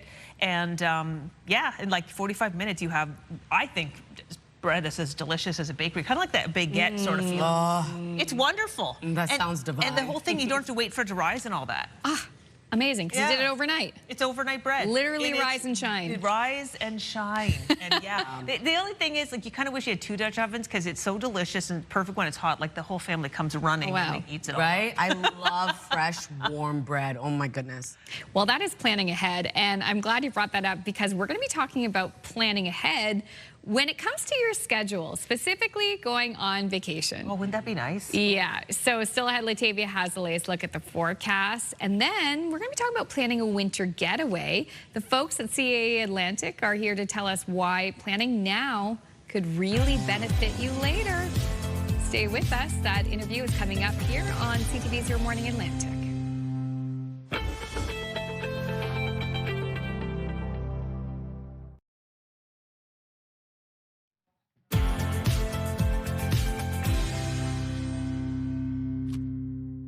Happy Monday. The time now is 7:43. We're taking a live look at Halls Harbor. It is 1 degree heading outdoors this morning, and we are going to see a wet start to your day, looking at rain mixed with snow expected throughout your day today. And that's really what we're expecting for much of Atlantic Canada today. Another cold day ahead as well, so make sure to layer up before heading outdoors.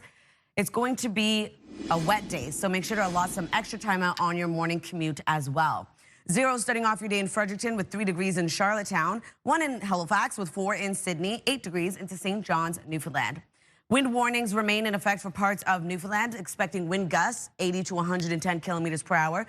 Also have that coastal flooding statement in effect for this morning. And then a snowfall warning remains in effect for parts of Labrador. Could see around 5 to 15 centimeters of snowfall accumulation. Here's a closer look at that system tracking across the region.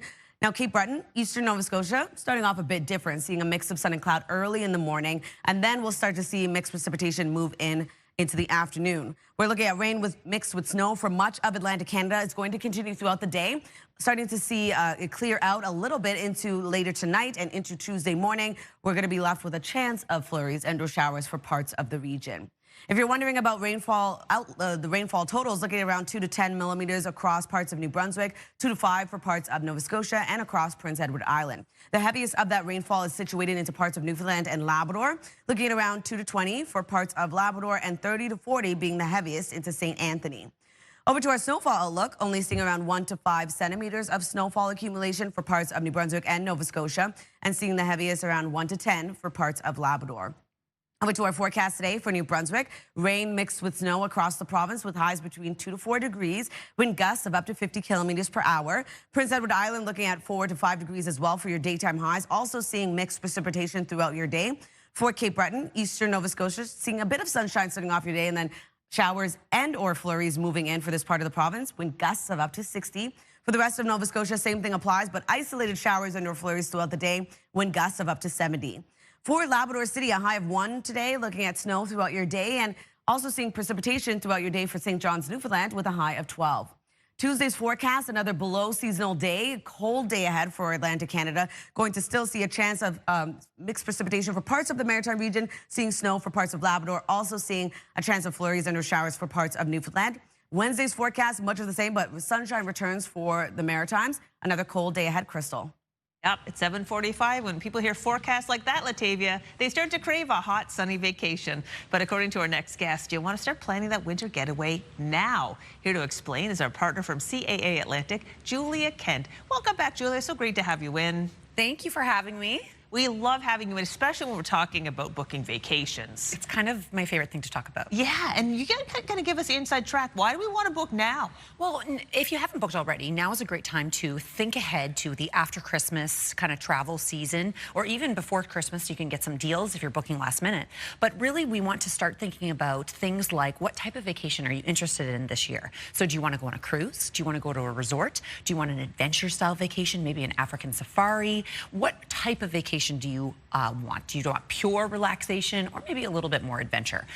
That's a really good place to start. The other good place to start is, what is your budget? So this is key. So you're going to be limited on what you want to do by how big your budget is, but there's something really for everybody. So it's a really good time to start thinking about it now if you haven't already. All right, and maybe people don't realize that CAA actually has people who can help you make those decisions. Absolutely. So we have certified travel advisors. You can go into any CAA branch in any major city in Atlantic Canada and talk to one of them. You can call us or you can visit our website. There's a lot that you can do on the Atlantic.caa.ca website.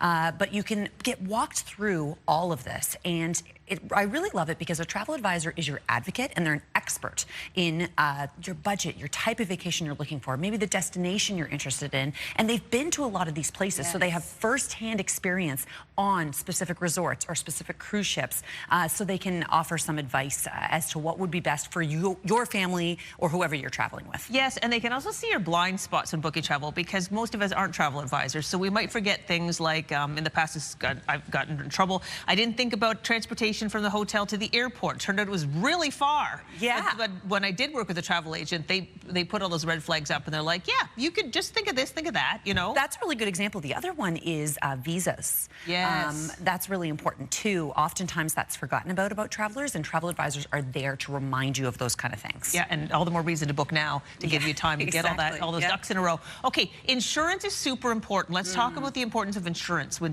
traveling abroad and traveling within Canada. Yeah, so travel insurance is one of those things that people just don't really fully understand all the time. And what we like to say is you need travel insurance if you leave your home province. And people are like, wait, what? My credit card covers me. I'm within Canada. I'm Canadian, this kind of thing. But really, there's a lot of things that are not covered by your provincial plan if you leave your home province. Things like an air ambulance, maybe glasses, prescription drugs.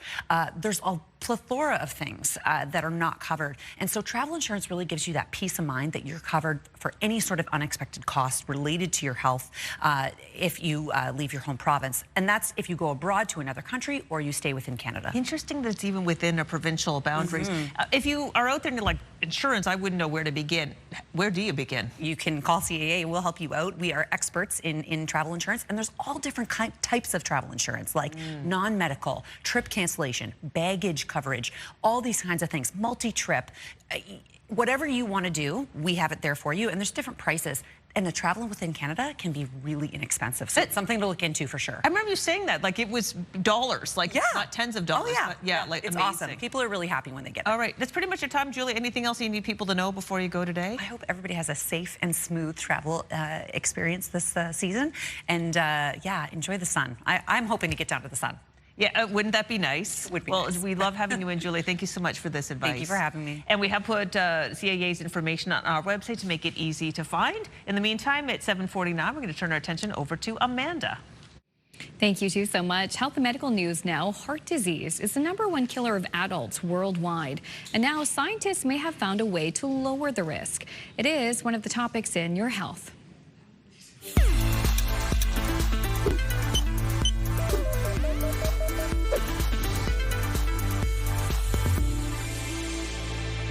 Researchers were able to turn off a specific gene in patients' liver and found it reduced the amount of low-density lipoprotein, or the bad cholesterol, in their bodies by half.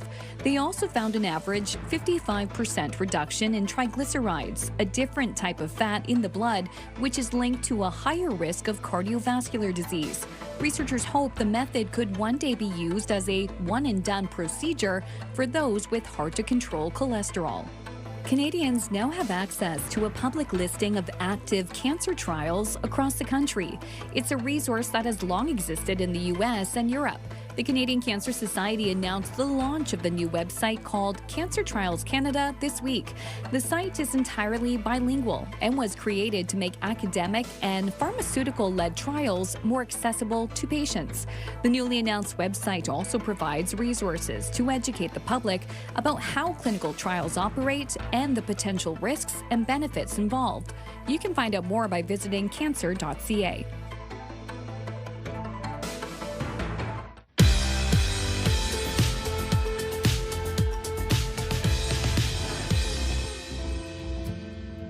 And now we'd like to introduce you to the Maritimers who are marking milestones on Sunday.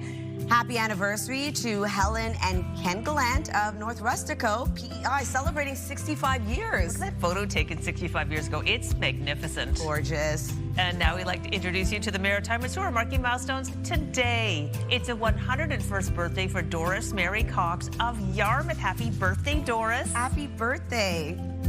And it's also a 103rd birthday for Kay Batcheries of Trenton, Nova Scotia. Happy birthday, Kay. 103 candles.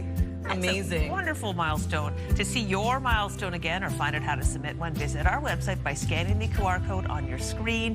And a reminder that milestones must be received 2 weeks in advance. Milestones, brought to you by the Berkeley Retirement Residences. Love this stage of life. I know you were talking with Julia earlier about vacations and planning ahead. Do you have any upcoming vacations? I don't. Me either. I don't. Okay, what's the best vacation you've taken? Oh my gosh, so many great vacations. Like I don't want to get it, but I would love to say that I will say that Katie's trips to her trip to the Bahamas. We have one more piece to run today. Yes. I had no idea. My grandma went when I was a kid, and it really changed her life. Like she talked about it all the time. She got this charm bracelet with all these Bahamas charms, and I still have it. And I didn't understand why she thought it was so special, but now that Katie's shown us how beautiful it is, I really want to go. Me too. Wouldn't it be fun? Maybe next year they'll send us to Bahamas to check it out. Wouldn't it be nice? That would be an act of kindness. Absolutely. That leads us actually into our next story, that a life can be changed for the better with a gesture of kindness. Yep, and one woman is on a mission to make a difference around the world by providing free wheelchairs to people in need. Here's ABC's Danny New. On this World Kindness Day, we are meeting an organization called Free Wheelchair Mission, a name that lets you know pretty quickly how their team spreads kindness around the world. There are 80 million people that need a wheelchair at any given time, and our mission is to provide those wheelchairs for free. Nuka Hart here is the CEO of Free Wheelchair Mission, which over the past 24 years has donated more than 1.5 million wheelchairs to people in almost 100 countries. And we're really proud that we're solving a big problem. In the past year, they've started distributing their newest foldable model called the Gen 4 Joy, which they manufacture themselves. This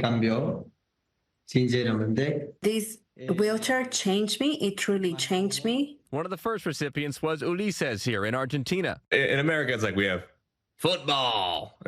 Football. I spoke with the 16-year-old and his mother, Natalie, via a translator about a wide range of topics, including his favorite sports. Ulises has cerebral palsy, and he says this new wheelchair's flexibility and durability has enabled him to not only go and play more football with his friends, but The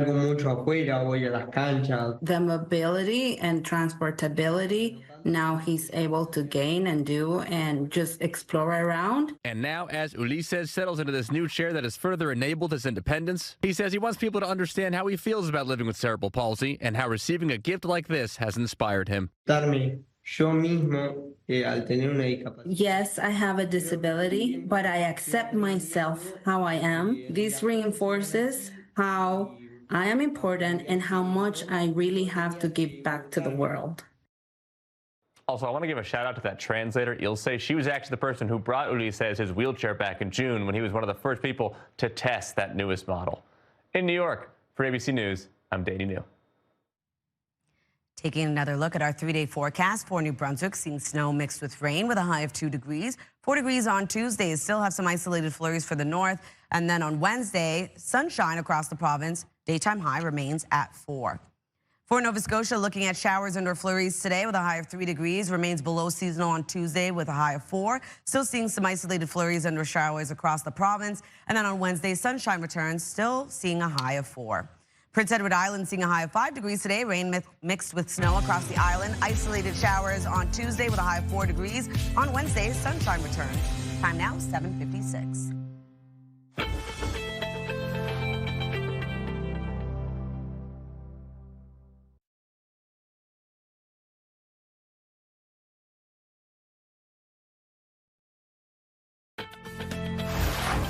It's Monday, November 17th. Today on Your Morning Atlantic, head-on collision. Early morning crash in Dartmouth sends multiple people to hospital and slows down the morning commute. Your top news headlines just ahead. And one last look at the beauty of the Bahamas. Our pal Katie Kelly recently visited the islands for a great contest on CTV News at 5, and we're bringing you the final roundup of all the reasons it's such a great place to visit. All that and more coming up on this half hour of Your Morning Atlantic.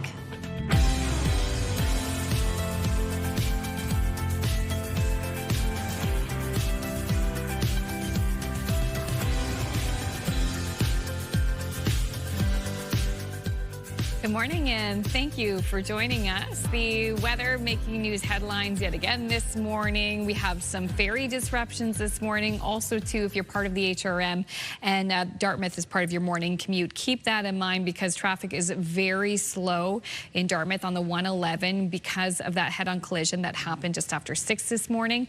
I'm going to have more details on that coming up in the news. But first, yeah, it's a look at the weather this morning. And you've not had a break in the weather center either. No, you both. Nope. Well, we've all been busy this morning, but absolutely, yes. Yeah. It's just nonstop. We keep getting these systems tracking across the region. It's going to remain quite cold, below seasonal for our daytime highs as well. And just keep in mind, as Amanda mentioned, traffic could be heavier in some locations because of that mixed precipitation we're seeing across the region as well. So we'll take a look at our live eye and see where we're heading early this morning. Okay, we're gonna head over to Bedeque. You can see here sunshine over there. Yeah. So not the case for you over in Bedeque, but we are expecting still showers and or flurries in your area, maybe a little bit later, but maybe you won't see it. We do have a chance of showers and or flurries in your area. So our current temperatures remaining quite cold early this morning and a bit breezy as well, so it's going to feel even colder. 0 right now in Fredericton, 1 degree in Halifax, 4 in Sydney, starting off your day with 3 degrees in Charlottetown and 9 into St. John's, Newfoundland. We do have a wind warning in effect for parts of Newfoundland. Could see 80 to 110 kilometers per hour for wind gusts. A coastal flooding statement also in effect, and a snowfall warning in effect for parts of Labrador. Here's a look at our satellite and radar. You can see that system tracking across the region, bringing rain mixed with snow for parts of the maritime region, seeing periods of rain for much of Newfoundland, and also going to see snow across Labrador. In terms of our wind slowly picking up, it's going to remain quite breezy today. As of right now, sustained wind of 43 kilometers per hour in Yarmouth, 30 into Charlottetown and in Halifax, 28 in Canso. Wind gusts of up to 61 kilometers per hour in Yarmouth, 52 into Edmundston with 41 in Halifax, 43 in Greenwood. We'll take another look at your long-range forecast just ahead. But first, another look at your local news with Amanda. Thank you, Latavia. Multiple people were rushed to hospital this morning following a head-on collision in Dartmouth. Halifax police say around 6:15, they responded to multiple reports of a vehicle traveling on the wrong side of Highway 111 near Exit 5 by Micmac Boulevard. A few minutes later, a head-on collision happened on the Woodland Avenue on-ramp. Police say the occupants of both vehicles were taken to hospital with serious injuries. There's no word this morning on exactly how many people were hurt. As for the morning commute, all southbound traffic between Woodland Avenue and Micmac Boulevard on the 111 is reduced to 1 lane, and police say the lanes will remain closed for an extended period of time. On the water, the weather is impacting ferry service. According to Marine Atlantic, the 11:45 a.m. departures between Port Damask and North Sydney are canceled. Meantime, service delays or cancellations for ferry crossings between PEI and Nova Scotia are possible for today. As for ferry crossings between St. John and Digby, Bay Ferry says sailing conditions may be rougher than normal. They are advising people susceptible to motion sickness to be prepared. A new search took place over the weekend for 2 missing Nova Scotia children. So we're looking for boots, any children's clothing, a little white backpack that Lily would have had. Jack and Lily Sullivan were reported missing on May 2nd from their home in Lansdowne Station. On Saturday, the Ontario-based group called Please Bring Me Home traveled to the Pictou County area in an effort to find them. According to the group, it has assisted in locating more than 50 missing people since it was founded in 2018. Various search teams that have been organized, just volunteers from the community, Please Bring Me Home members, some family and friends, to join an effort to search along the waterways, specifically any of the waterways that go into and connect to the middle river of Pictou and even further down the river, under the theory that they wound up in the middle river of Pictou. Not how they wound up there, just that they could have wound up there, and it very well could have been missed. In September, the RCMP brought in cadaver dogs, but no remains were found. Police have previously said there was nothing definitive to show the children are deceased. Anyone with information on the case is asked to contact police or Crime Stoppers. Police in Nova Scotia's Annapolis County are investigating a fatal house fire. The emergency crews responded to the blaze on Highway 362 in Margarettsville on Friday around 4:20 a.m. Police say after the fire was extinguished, the remains of an adult were located. They do not believe the fire was suspicious. Officials with the Nova Scotia Fire Marshal's office could be seen searching through the rubble Friday afternoon. The investigation is ongoing. Finally, the Moncton Fire Department and the city have teamed up to celebrate 150 years of firefighting. CTV's Derek Haggett has more on the legacy of Moncton's firefighters.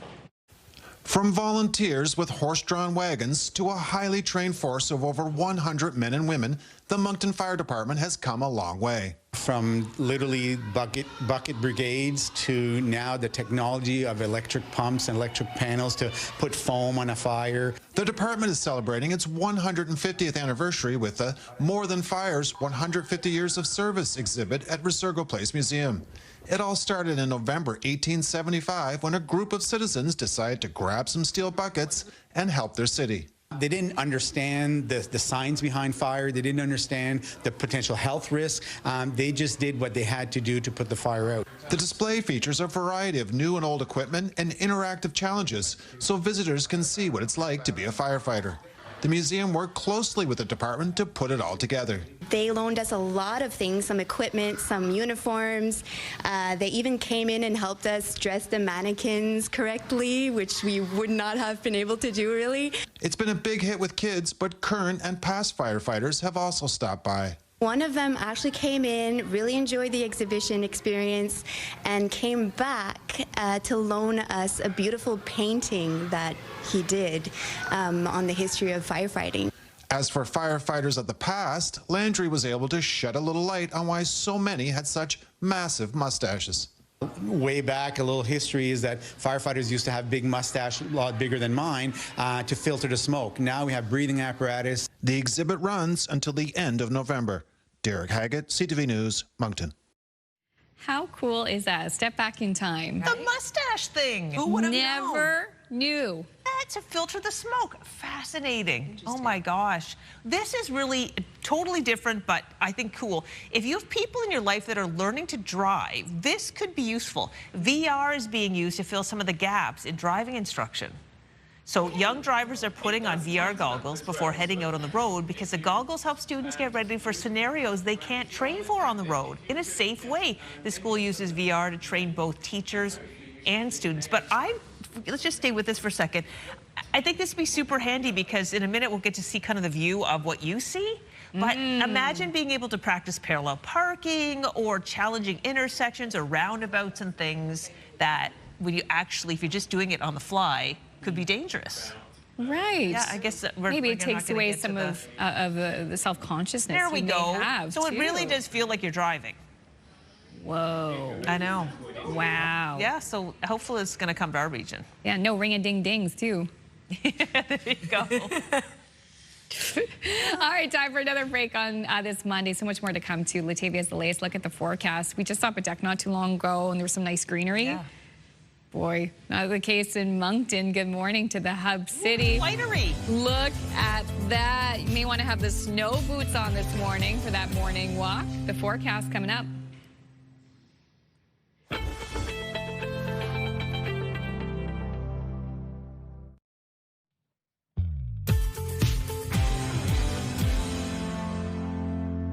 Good morning and welcome back. The time now is 8:11. We're taking a live look at Burnt Coat Head, seeing some isolated flurries early this morning. Could see flurries and or showers a little bit later on. 2 degrees in your area and it's quite cold across much of the region. Weather is brought to you by the Atlantic Lottery mobile app. Heading outdoors early this morning, it is 0 in Fredericton and in Moncton. 2 degrees starting off your day in Charlottetown with 4 in Sydney, 1 in Halifax, -2 over in Labrador City. Over to our watches and warnings in effect. We do have a wind warning that remains in effect for parts of Newfoundland. Could see wind gusts between 80 to 110 kilometers per hour, as well as a coastal flooding statement in effect for this morning. We do have a snowfall warning in effect for parts of Labrador. Could see 5 to 15 centimeters of snowfall accumulation. So here's a closer look at that messy mix we're seeing right across the region. Keep this in mind when you are heading out on your morning commute.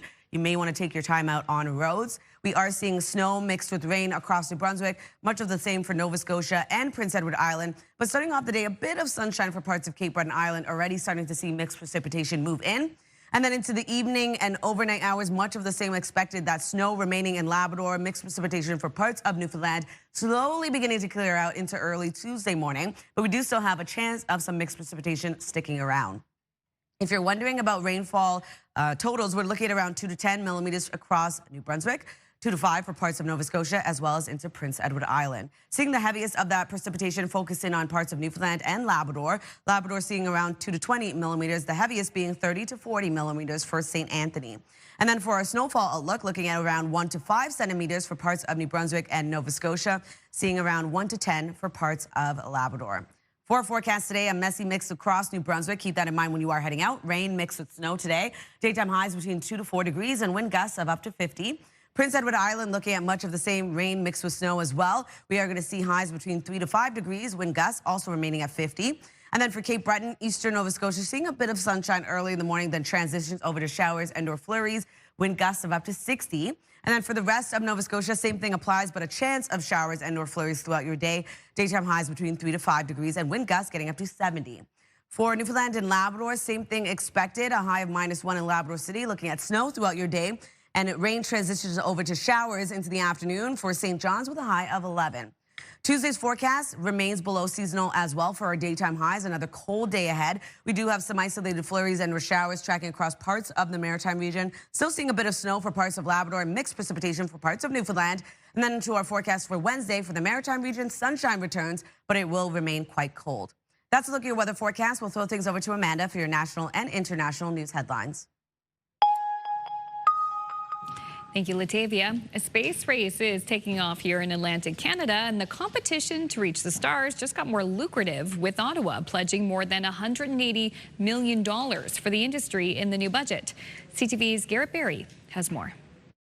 Canada's space race, where companies like Nord Space are facing off to become the commercial hub for rocket launches and satellite deployments, is about to get a major funding injection. It's going to be a catalyst. It's going to be an accelerant. $60 million in cash from Ottawa is set to flow to this industry each year for the next 3 years at least, if Mark Carney's first budget passes in the House of Commons. So to see it be called out so specifically in the Canadian budget is a huge vote of confidence, not just for companies and initiatives like ours, but for the Canadian public, that sovereignty in space is being prioritized for the first time. Federal officials haven't said much about where this money will go, but the goal is to create a totally Canadian solution to get satellites up in the air. Geopolitics have really changed the game for Canada in the last year or so. U.S. President Donald Trump's musings about making Canada the 51st state seem to have boosted the desire to become self-reliant. Canadians in a day out basis need banking, and they have cell phones and global broadband and all these kinds of things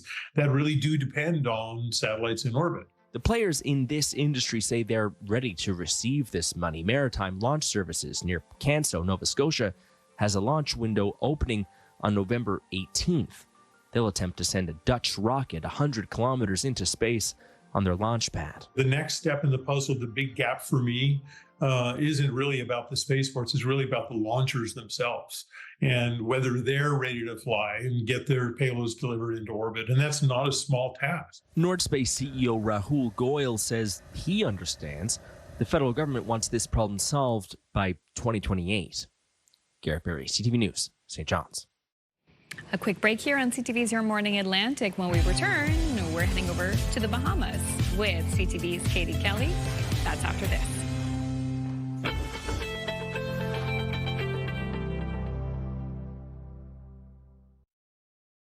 Move Mornings with Aaron and Peter. Weekday mornings on Move 100. The most fun in the morning. And home of the $1,000 minute. Only on Move 100 Halifax.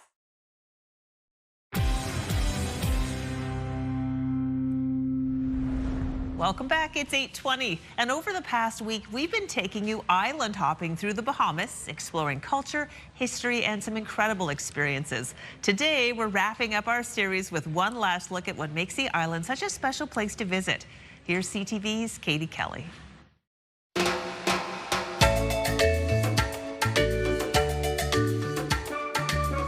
time you visit the islands of the Bahamas, there's something new to discover. The Bahamas is a country of 700 islands, more than 2,000 keys of crystal blue water.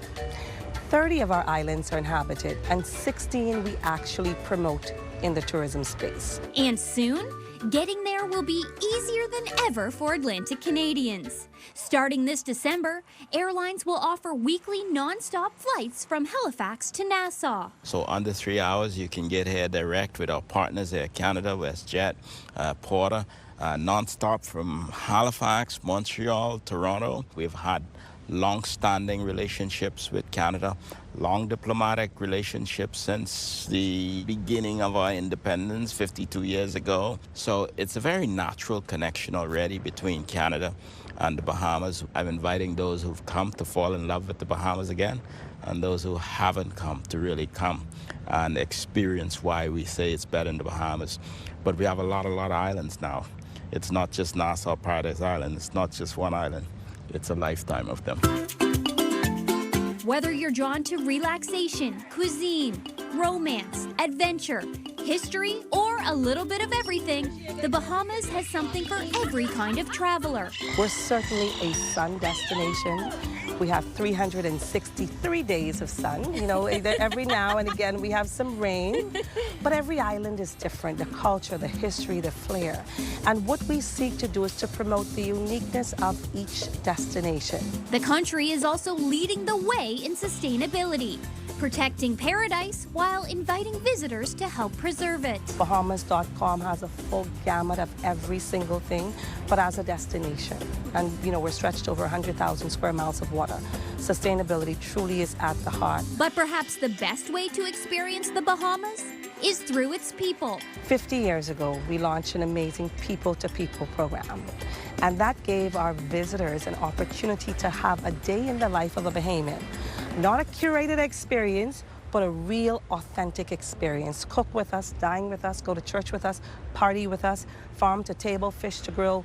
Whatever we do that day as a Bahamian is what our visitors are able to do with us. We were invited into the home of Henry and Pauline Lightbourne, one of many Bahamian families who open their doors to visitors. Like I always tell individuals, if you want to know about me, come eat my food, come worship with me, or come sit out on the back porch and have a click or something like that. A reminder that in the Bahamas, hospitality goes far beyond the resorts. Halifax, Nova Scotia, why don't you just come on down and come and enjoy it? Come see me. Come see my wife, Pauline, you know? And just when we thought the evening couldn't get any more special, the night came alive with a surprise visit from Junkanoo dancers. The islands of the Bahamas are now closer than ever. So start planning your visit. Trust me, you won't regret it. Who wouldn't want to be in the Bahamas right about now? For New Brunswick, we're looking at snow mixed with rain today with a high of 2 degrees. 4 on Tuesday. Still seeing some isolated flurries for the northern region. Then on Wednesday, lots of sunshine, but a daytime high remains below seasonal at 4. Nova Scotia also dealing with mixed precipitation today. Showers and/or flurries with a high of 3. On Tuesday, 4 degrees and much of the same, a chance of some flurries and/or showers. On Wednesday, sunshine returns across the province. Prince Edward Island looking at a high of 5, but still seeing rain mixed with snow. Isolated showers expected on Tuesday with a high of 4, and then Wednesday, 4 degrees with sunny skies.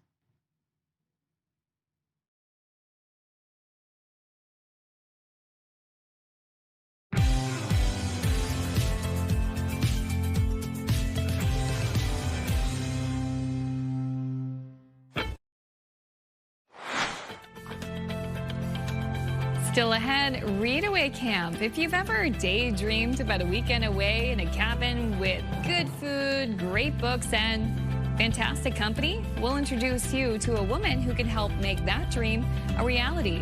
Those details coming up in 15 minutes on CTV's Your Morning Atlantic.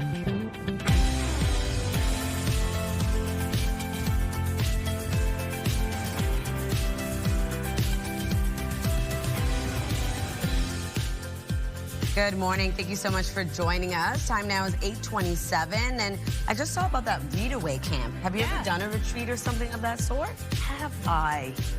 No, but I have been a Girl Guide leader, and I'll tell you, like, sleepover situation where you're doing fun stuff, organized activities. I always wish there was somebody who could organize that for me. Absolutely. Because it's a lot of work to organize it for others. Oh yeah, I could imagine. I've done it like as a kid. Tell me about it. A camp with my school, which was really fun. Everyone was very silly. And then we went to Quebec, and that was in high school, I believe. We got to go a little bit further out. Cool. But I know that there was a practical magic one that was done. Wow. Yeah, our director, Vicky, told me about it, but it was too late. It was sold out. Wow. So I would have done that for sure, and this sounds right up our alley, really all of us. Yeah. No, geez, the closest thing I've done to this is last February, I went away with 2 of my girlfriends. We went to Fredericton, and we went skiing for the weekend. Ooh, that's so much fun. It was awesome. It's so much fun, and I'm not a great skier, but it was great just to get away with some girlfriends, have some fun.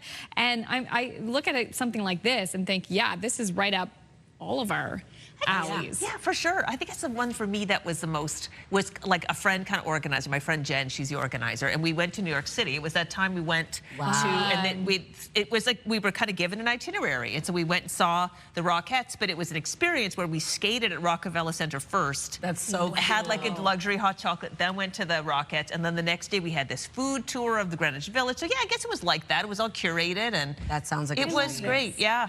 What sounds so neat about this one, too, in particular, our neck of the woods, and do you ever read a really good book and you're just like dying to talk about it with someone and share your love for that world that you entered? Now you can do that. Do with people who are right on your wave. Anyway, it sounds like, well, that conversation's coming up. In the meantime, if you haven't left the house yet, what do you need to know? This is the conversation right now, the weather. Yeah. Boo. Honestly, this is the time of year we're starting to see snow, showers move in, mixing together, all that good stuff. And it's cold outside as well. And another windy day. So it's like, oh, wow. And it's hard, too, you can't give a general forecast necessarily of the whole region because it's so different for Atlantic Canada. There's a bit of sunshine, and then there's a wet weather. Here's a look at St. John's as of right now. You can see roads are wet, but we're not currently seeing anything falling from the sky. But you can also see the camera is wet as well. We are expecting showers as well as flurries in parts of the region today. So just keep that in mind when you are heading out. Currently 10 degrees in your area, so much warmer start to the day over there. And we are going to see precipitation for Newfoundland today. Starting off at 0 in Fredericton and in Moncton, 3 degrees starting off your day in Charlottetown, 1 in Halifax with 4 degrees in Sydney, -2 over in Labrador City. A wind warning remains in effect for parts of Newfoundland. That coastal flooding statement has just now ended, as well as a snowfall warning in effect for parts of Labrador. Here's a look at that system tracking across Atlantic Canada today, seeing snow mixed with rain for much of the maritime region, as well as snow across much of Labrador and showers and rain across much of Newfoundland today. Wind will also be breezy and will be a factor for Atlantic Canada. Will continue to pick up into the afternoon. As of right now, 41 kilometers per hour into Yarmouth, 33 in Charlottetown with 30 in Halifax, 31 in Lunenburg. Wind gusts getting up to 63 kilometers per hour in Yarmouth, 50 in Edmundston, 44 in Bathurst with 48 in Grand Manan. We'll have another look at your long-range forecast, but first, one last look at your local news with Amanda. Thank you, Latavia. Multiple people were rushed to hospital this morning following a head-on collision in Dartmouth. Halifax police say around 6:15 they responded to multiple reports of a vehicle traveling on the wrong side of Highway 111 near Exit 5 by Micmac Boulevard. They say a few minutes later a head-on collision happened on the Woodland Avenue on-ramp. Police say the occupants of both vehicles were taken to hospital with serious injuries. There's no word this morning on how many people were hurt. As for the morning commute, all southbound traffic between Woodland Avenue and Micmac Boulevard on the 111 is reduced to 1 lane, and police say the lanes will remain closed for an extended period of time. To the water now, the weather is impacting ferry travel in our region. According to Marine Atlantic, the 11:45 a.m. departures between Port aux Basques and North Sydney are canceled. Meantime, service delays or cancellations for ferry crossings between PEI and Nova Scotia are possible for today. And as for ferry crossings between St. John and Digby, Bay Ferry says sailing conditions may be rougher than normal. They are advising people susceptible to motion sickness to be prepared. A new search took place over the weekend for 2 missing Nova Scotia children. So we're looking for boots, any children's clothing, a little white backpack that Lily would have had. Jack and Lily Sullivan were reported missing on May 2nd from their home in Lansdowne Station. On Saturday, the Ontario-based group called Please Bring Me Home traveled to the Pictou County area in an effort to find them. According to the group, it has assisted in locating more than 50 missing people since it was founded in 2018.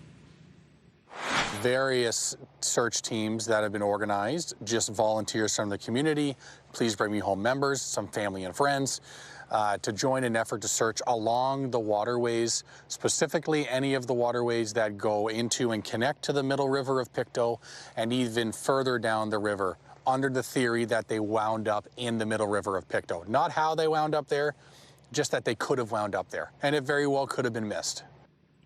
In September, the RCMP brought in cadaver dogs, but no remains were found. Police had previously said there was nothing definitive to show the children are deceased. Anyone with information on the case is asked to contact police or Crime Stoppers. In Nova Scotia's Annapolis County, police are investigating a fatal house fire. Emergency crews responded to the blaze on Highway 362 in Margarettsville on Friday around 4:20 a.m. Police say after the fire was extinguished, the remains of an adult were located. They do not believe the fire was suspicious. Officials with the Nova Scotia Fire Marshal's office could be seen searching through the rubble Friday afternoon. The investigation is ongoing. People living in and around Salisbury, New Brunswick have been without their grocery store since it was destroyed by fire almost 2 months ago. Now, as CTV's Derek Haggett reports, there is word they could be getting it back.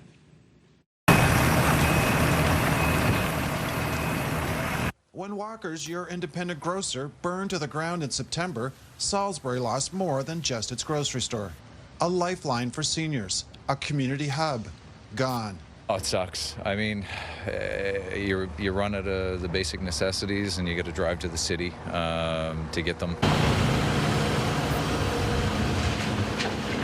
It now appears Loblaws will rebuild.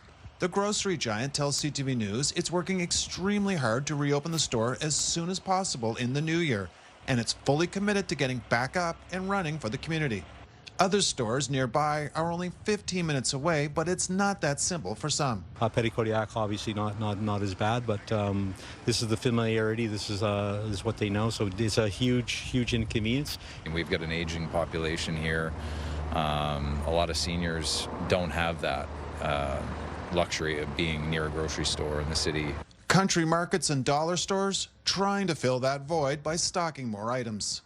We're trying to double up our food aisle. We brought in a fridge and freezer, and we're doing what we can to help out the community as much as possible. We're carrying more household items, so like soup, cans of soup, mayo, Cheese Whiz, breakfast items, cereal. We're trying to do right by the community. Like, this is a small area that really cares about people, and everybody's chipped in to make a difference. The cause of the fire is not yet known. Derek Haggett, CTV News, Salisbury. Thank you, Derek. Finally, Paris lived up to its name as the City of Lights as the French capital lit up with Christmas displays.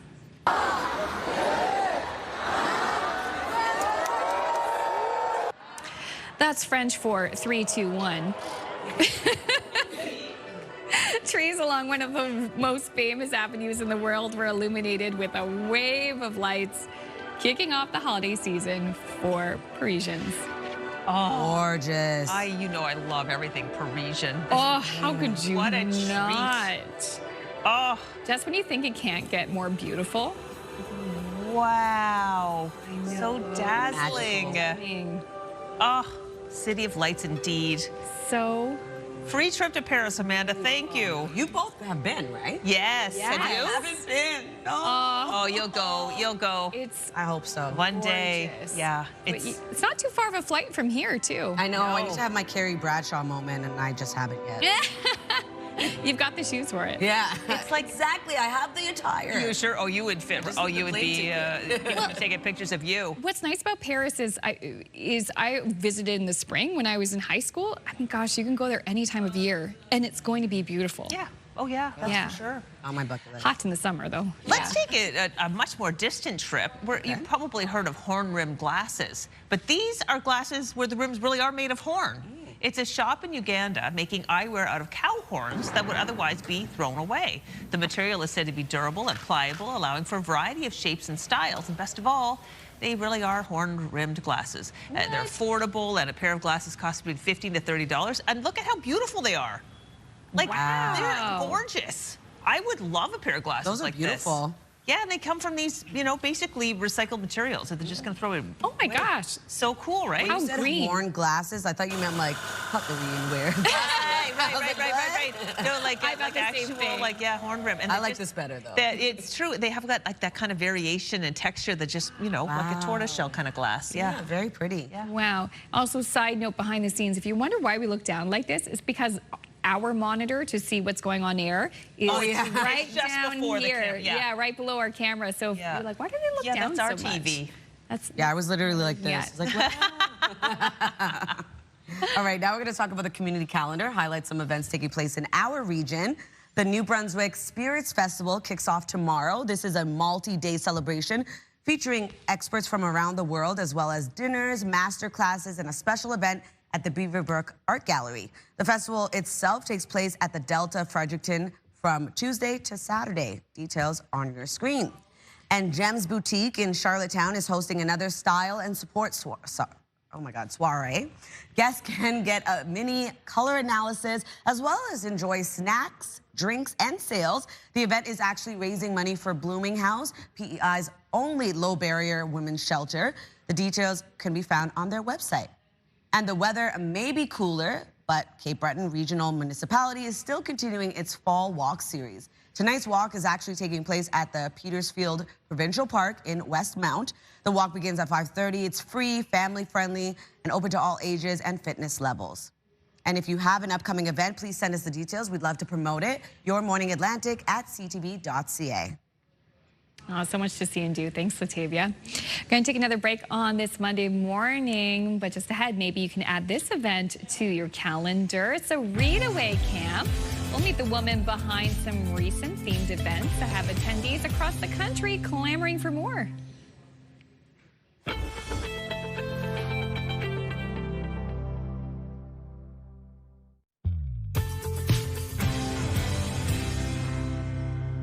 Good morning and welcome back. The time now is 8:42. Taking a live look at Backward Point. Bit of sunshine early this morning. We are expecting a chance of flurries into the afternoon. Just keep that in mind when you are heading out. A cold day ahead for much of Atlantic Canada. Breezy wind also will be an issue because it's going to feel even colder. Starting off this morning, 0 in Fredericton, 3 degrees in Charlottetown with 1 in Halifax, 3 in Yarmouth, 4 degrees in Sydney, -2 in Labrador City, and 10 degrees into St. John's, Newfoundland. We do have wind warnings that remain in effect for parts of Newfoundland. Wind gusts between 80 to 110 kilometers per hour expected, as well as the snowfall warning in effect for parts of Labrador. Could see 5 to 15 centimeters of snowfall accumulation. Here's a closer look at that system that's moving across Atlantic Canada. Keep this in mind when you are heading out on your commute. You may want to allot some extra time out on the roads. We are seeing snow mixed with rain across much of New Brunswick. Rain also mixed with snow across parts of Prince Edward Island and Nova Scotia. Seeing a bit of sunshine in our forecast, though, for parts of Cape Breton, eastern Nova Scotia. And then that mixed precipitation also tracking across Newfoundland and Labrador today. Into the afternoon, much of the same. We're not going to see this system really begin to clear out until this evening into early Tuesday morning. That's when we start to see it taper off, but we do still have a chance of some isolated showers and flurries lingering for the Maritime region and still seeing mixed precipitation for parts of Newfoundland and Labrador. If you're wondering how much precipitation we're going to receive, looking at around 2 to 10 millimeters for parts of New Brunswick, seeing around 2 to 5 for Prince Edward Island and parts of Nova Scotia. The heaviest of that precipitation will be focused into parts of Newfoundland and Labrador, seeing around 10 to 20 for parts of Labrador and 30 to 40 for St. Anthony. Over to our snowfall outlook. Getting a bit of accumulation, 1 to 5 centimeters expected for parts of New Brunswick and Nova Scotia, and then seeing around 5 to 10 centimeters for parts of Labrador. For our forecast today, for New Brunswick, a messy mix expected, rain mixed with snow today. Daytime highs will range from 2 to 4 degrees and wind out of the northwest, 30 gusting to 50. Same thing goes for Prince Edward Island, looking at highs between 3 to 5 degrees, rain mixed with snow, and wind gusts of up to 50. And then for Cape Breton, eastern mainland Nova Scotia, we are going to see a bit of sunshine before we see showers and or flurries move in. Wind out of the southwest, 40 gusting to 60. And then for the rest of Nova Scotia, same thing applies, but this is just a chance of showers and or flurries, around a 30% chance of it happening, with highs between 3 to 5 degrees and wind gusts of up to 70. And then for Labrador City, we will be seeing periods of snow throughout the day with a high of -1. And opposite for St. John's, Newfoundland, looking at rain transitioning over to showers, a high of 11 degrees. For forecast on Tuesday, we do have some lingering flurries and/or showers for parts of all 3 maritime provinces. For the most part, just a cloudier day ahead. Going to remain cold right across Atlantic Canada yet again, though. And then for Labrador, still holding on to some snow. And for Newfoundland, mixed precipitation expected for parts of the province. On Wednesday, sunshine returns for all 3 maritime provinces, going to still remain below seasonal for our daytime highs, and still holding on to a bit of mixed precipitation for parts of Newfoundland and Labrador, Crystal. Thanks, Latavia. It is 8:46. And have you ever fantasized about spending a weekend in a cozy cabin, maybe curled up with a few good books, chatting about those books with other readers, all while enjoying great food? Sounds pretty good, right? Well, our next guest can help make that fantasy a reality. Leanne Goldhawk is an event planner and the owner of Main Character Events. She plans theme weekend getaways and events so far that have been incredibly popular so far, I hear. Leanne, first of all, good morning. Morning. So nice to have you here. Tell us a little bit more about, you did 2 Practical Magic weekends. We did, yeah. They were a big hit. People came from far and wide for these. We had people come from BC for the weekend, which was amazing to us. I really thought it would be quite local to the Atlantic provinces, but then when people started registering, I noticed that they were coming from all across the country. Oh my gosh, how did they find out about it? I have no idea. Mostly TikTok, I think. Yes, it's amazing the power of social media these days. Well, we actually have some photos to give our viewers a sense of what the experience was like. So maybe you can describe it for us. Yeah, absolutely. So we brought everyone together to Wilson's Coastal Club just outside Halifax for 2 days. They came in on Friday night and we did a welcome reception and got to know each other with some tarot card reading. And then also on the Saturday, we did a couple of workshops. We did a sound bath down on the beach. We did some photography sessions with a professional photographer, so everyone felt their absolute best. We had a lovely dinner together, and then Sunday we did another workshop as well as breakfast together. Oh my gosh, so much fun. People dressed up and had a great time. So describe, okay, first of all, let's talk about the venue. It's a beautiful spot, and it's kind of a win-win for you, and win-win-win, because for you and the people participating and the venue. That's right, yeah. So we're at and will be at Wilson's Coastal Club, which is in Bootlears Point, just outside Halifax. They are a small resort filled with 9 cabins with their own private beach and hot tubs and things like that. And the great thing for my small business and their small business is these weekends are happening in the off season. So they're getting revenue that they typically wouldn't, and I'm getting availability that typically wouldn't be there. It works so great. And then how does the food work? The food, well, I bring in a lot of the food myself. So I've been in, the hospitality industry for, decades at this point. So I'm pretty good at doing food, but we also used a local caterer for dinner in Cam's Coastal Catering. Oh my gosh, sounds amazing. Imagine being able to sit back and just let somebody like yourself take everything. Okay, we have those photos now. Let's look at a few. Oh my gosh, look at this. So much fun. What was the response for some of the people? We did feedback sessions at the end of each weekend, and honestly, the feedback was that they needed this kind of time with community, just, relaxing, getting to know some good people, and just having a light-hearted weekend. This world can be very serious, so I think just a weekend away where you don't have to care about anything was just what everyone wanted. Well, it looks like, there's, everybody having all these neat experiences together, but with a small group, but big enough that you get to meet some new friends. That's right. What are the next experiences? So we've got Readaway camp coming in February, where we will be doing kind of a book club format where everyone is sent 2 books ahead of time so that we can have discussions on those books, but also they'll have time to read on their own in their cabin in front of their roaring fire.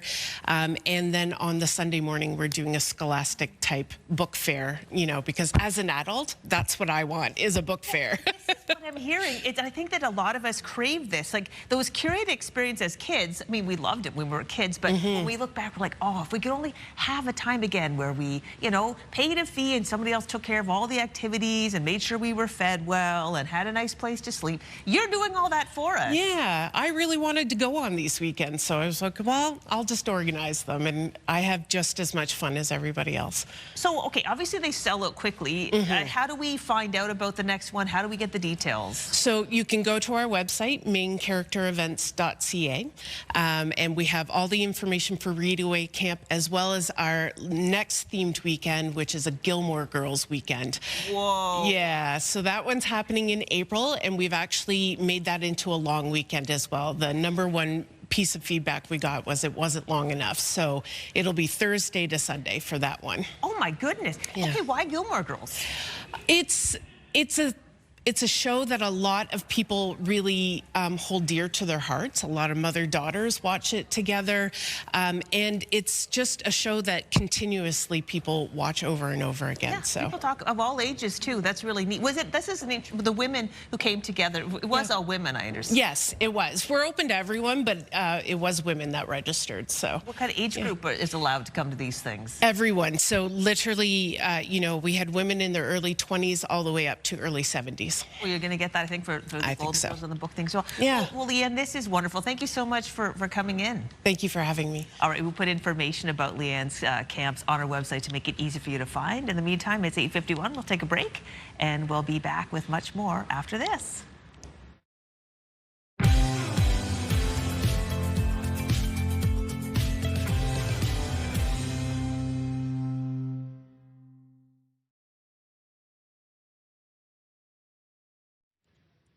Welcome back. So we're going to end the show on a nice warm and cozy note. We were asking as part of our Move Morning Chat throughout the morning, what is your favorite type of bread to bake, or what is just your baked good specialty? And you guys are very, very talented bakers. We want to come visit your homes. Let's begin with the text messages. So we're going to start with Kathy from Halifax, who says, my specialty baked good is carrot cake with cream cheese icing. Yum, yum. Give me some. Guilt-free, because there's carrots in it, right? Exactly. So I feel. It's a health bomb. Yeah, exactly. Candace in Cape Breton says, I love baking everything. My specialties are peanut butter pie, which is amazing if you've never had it, chocolate chip cookies, and apple pie. Yum. Nice. We're coming over, Candace. Indeed. Uninvited, we know, but you'll be ready. Becky from Plaster Rock says, love baking classic cookies like chocolate chip. Yum. If it ain't broke, don't fix it, right? Yummaroo. They're classics for a reason. Sabrina also texted us, says, I'm known for my soft, squishy, and gooey cinnamon rolls and airy focaccia. Whoa, Sabrina, you've got some skills to pay the bills. Oh, yeah. Because those can be tricky. Yeah, baking ain't easy. Jody from Moncton, too. My specialty is crazy banana cake. Everyone loves it. Unfortunately, I haven't mastered bread yet. Well, I'll take some banana cake. Exactly, That's fine. Yeah. I love that it's crazy banana cake. I makes it like that. I want to know that, too. It sounds so good, though. You'll get the bread there, Jody. Don't you worry. Mo from Bathurst texted as well. Strawberry rhubarb pie. It's delicious. Yummo. It is a favorite in our household, too.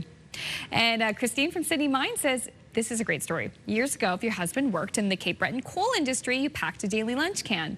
Baking was plain and hearty, i.e. oat cakes, scotch cakes, molasses cookies or fat Archies, ginger snaps, donuts, etc. 70 years later, still baking favorites. Oh, yeah, that's like my husband's hit list because he's from Cape Breton, all of those things. All those things Yum, are yum, on yum. the list. I'm just thinking both of you two have husbands from Cape Breton. Yeah. Yep. Oh, there you go. Finally, Lori from Lower Sackville says, I make delicious brown bread. Also, I have a recipe for delicious chocolate cake. And she also sent us a text saying, Crystal, can you send me the bread recipe? Yeah, I that you actually mentioned? saw that. I sent Lori the recipe, but if anybody else wants it, I probably could post it to our website. It's very easy. Ooh, easy peasy. Love that. All right. We've got time for the last laugh even. Oh, wow. I know. Those are great suggestions, too, from people. They're great baked goods. If only we had a tasting. Okay. If there's a saying that goes, little corn has big ears, this video proves it. A mom didn't realize her baby was paying such close attention to her playlist until he started singing along to Elton John.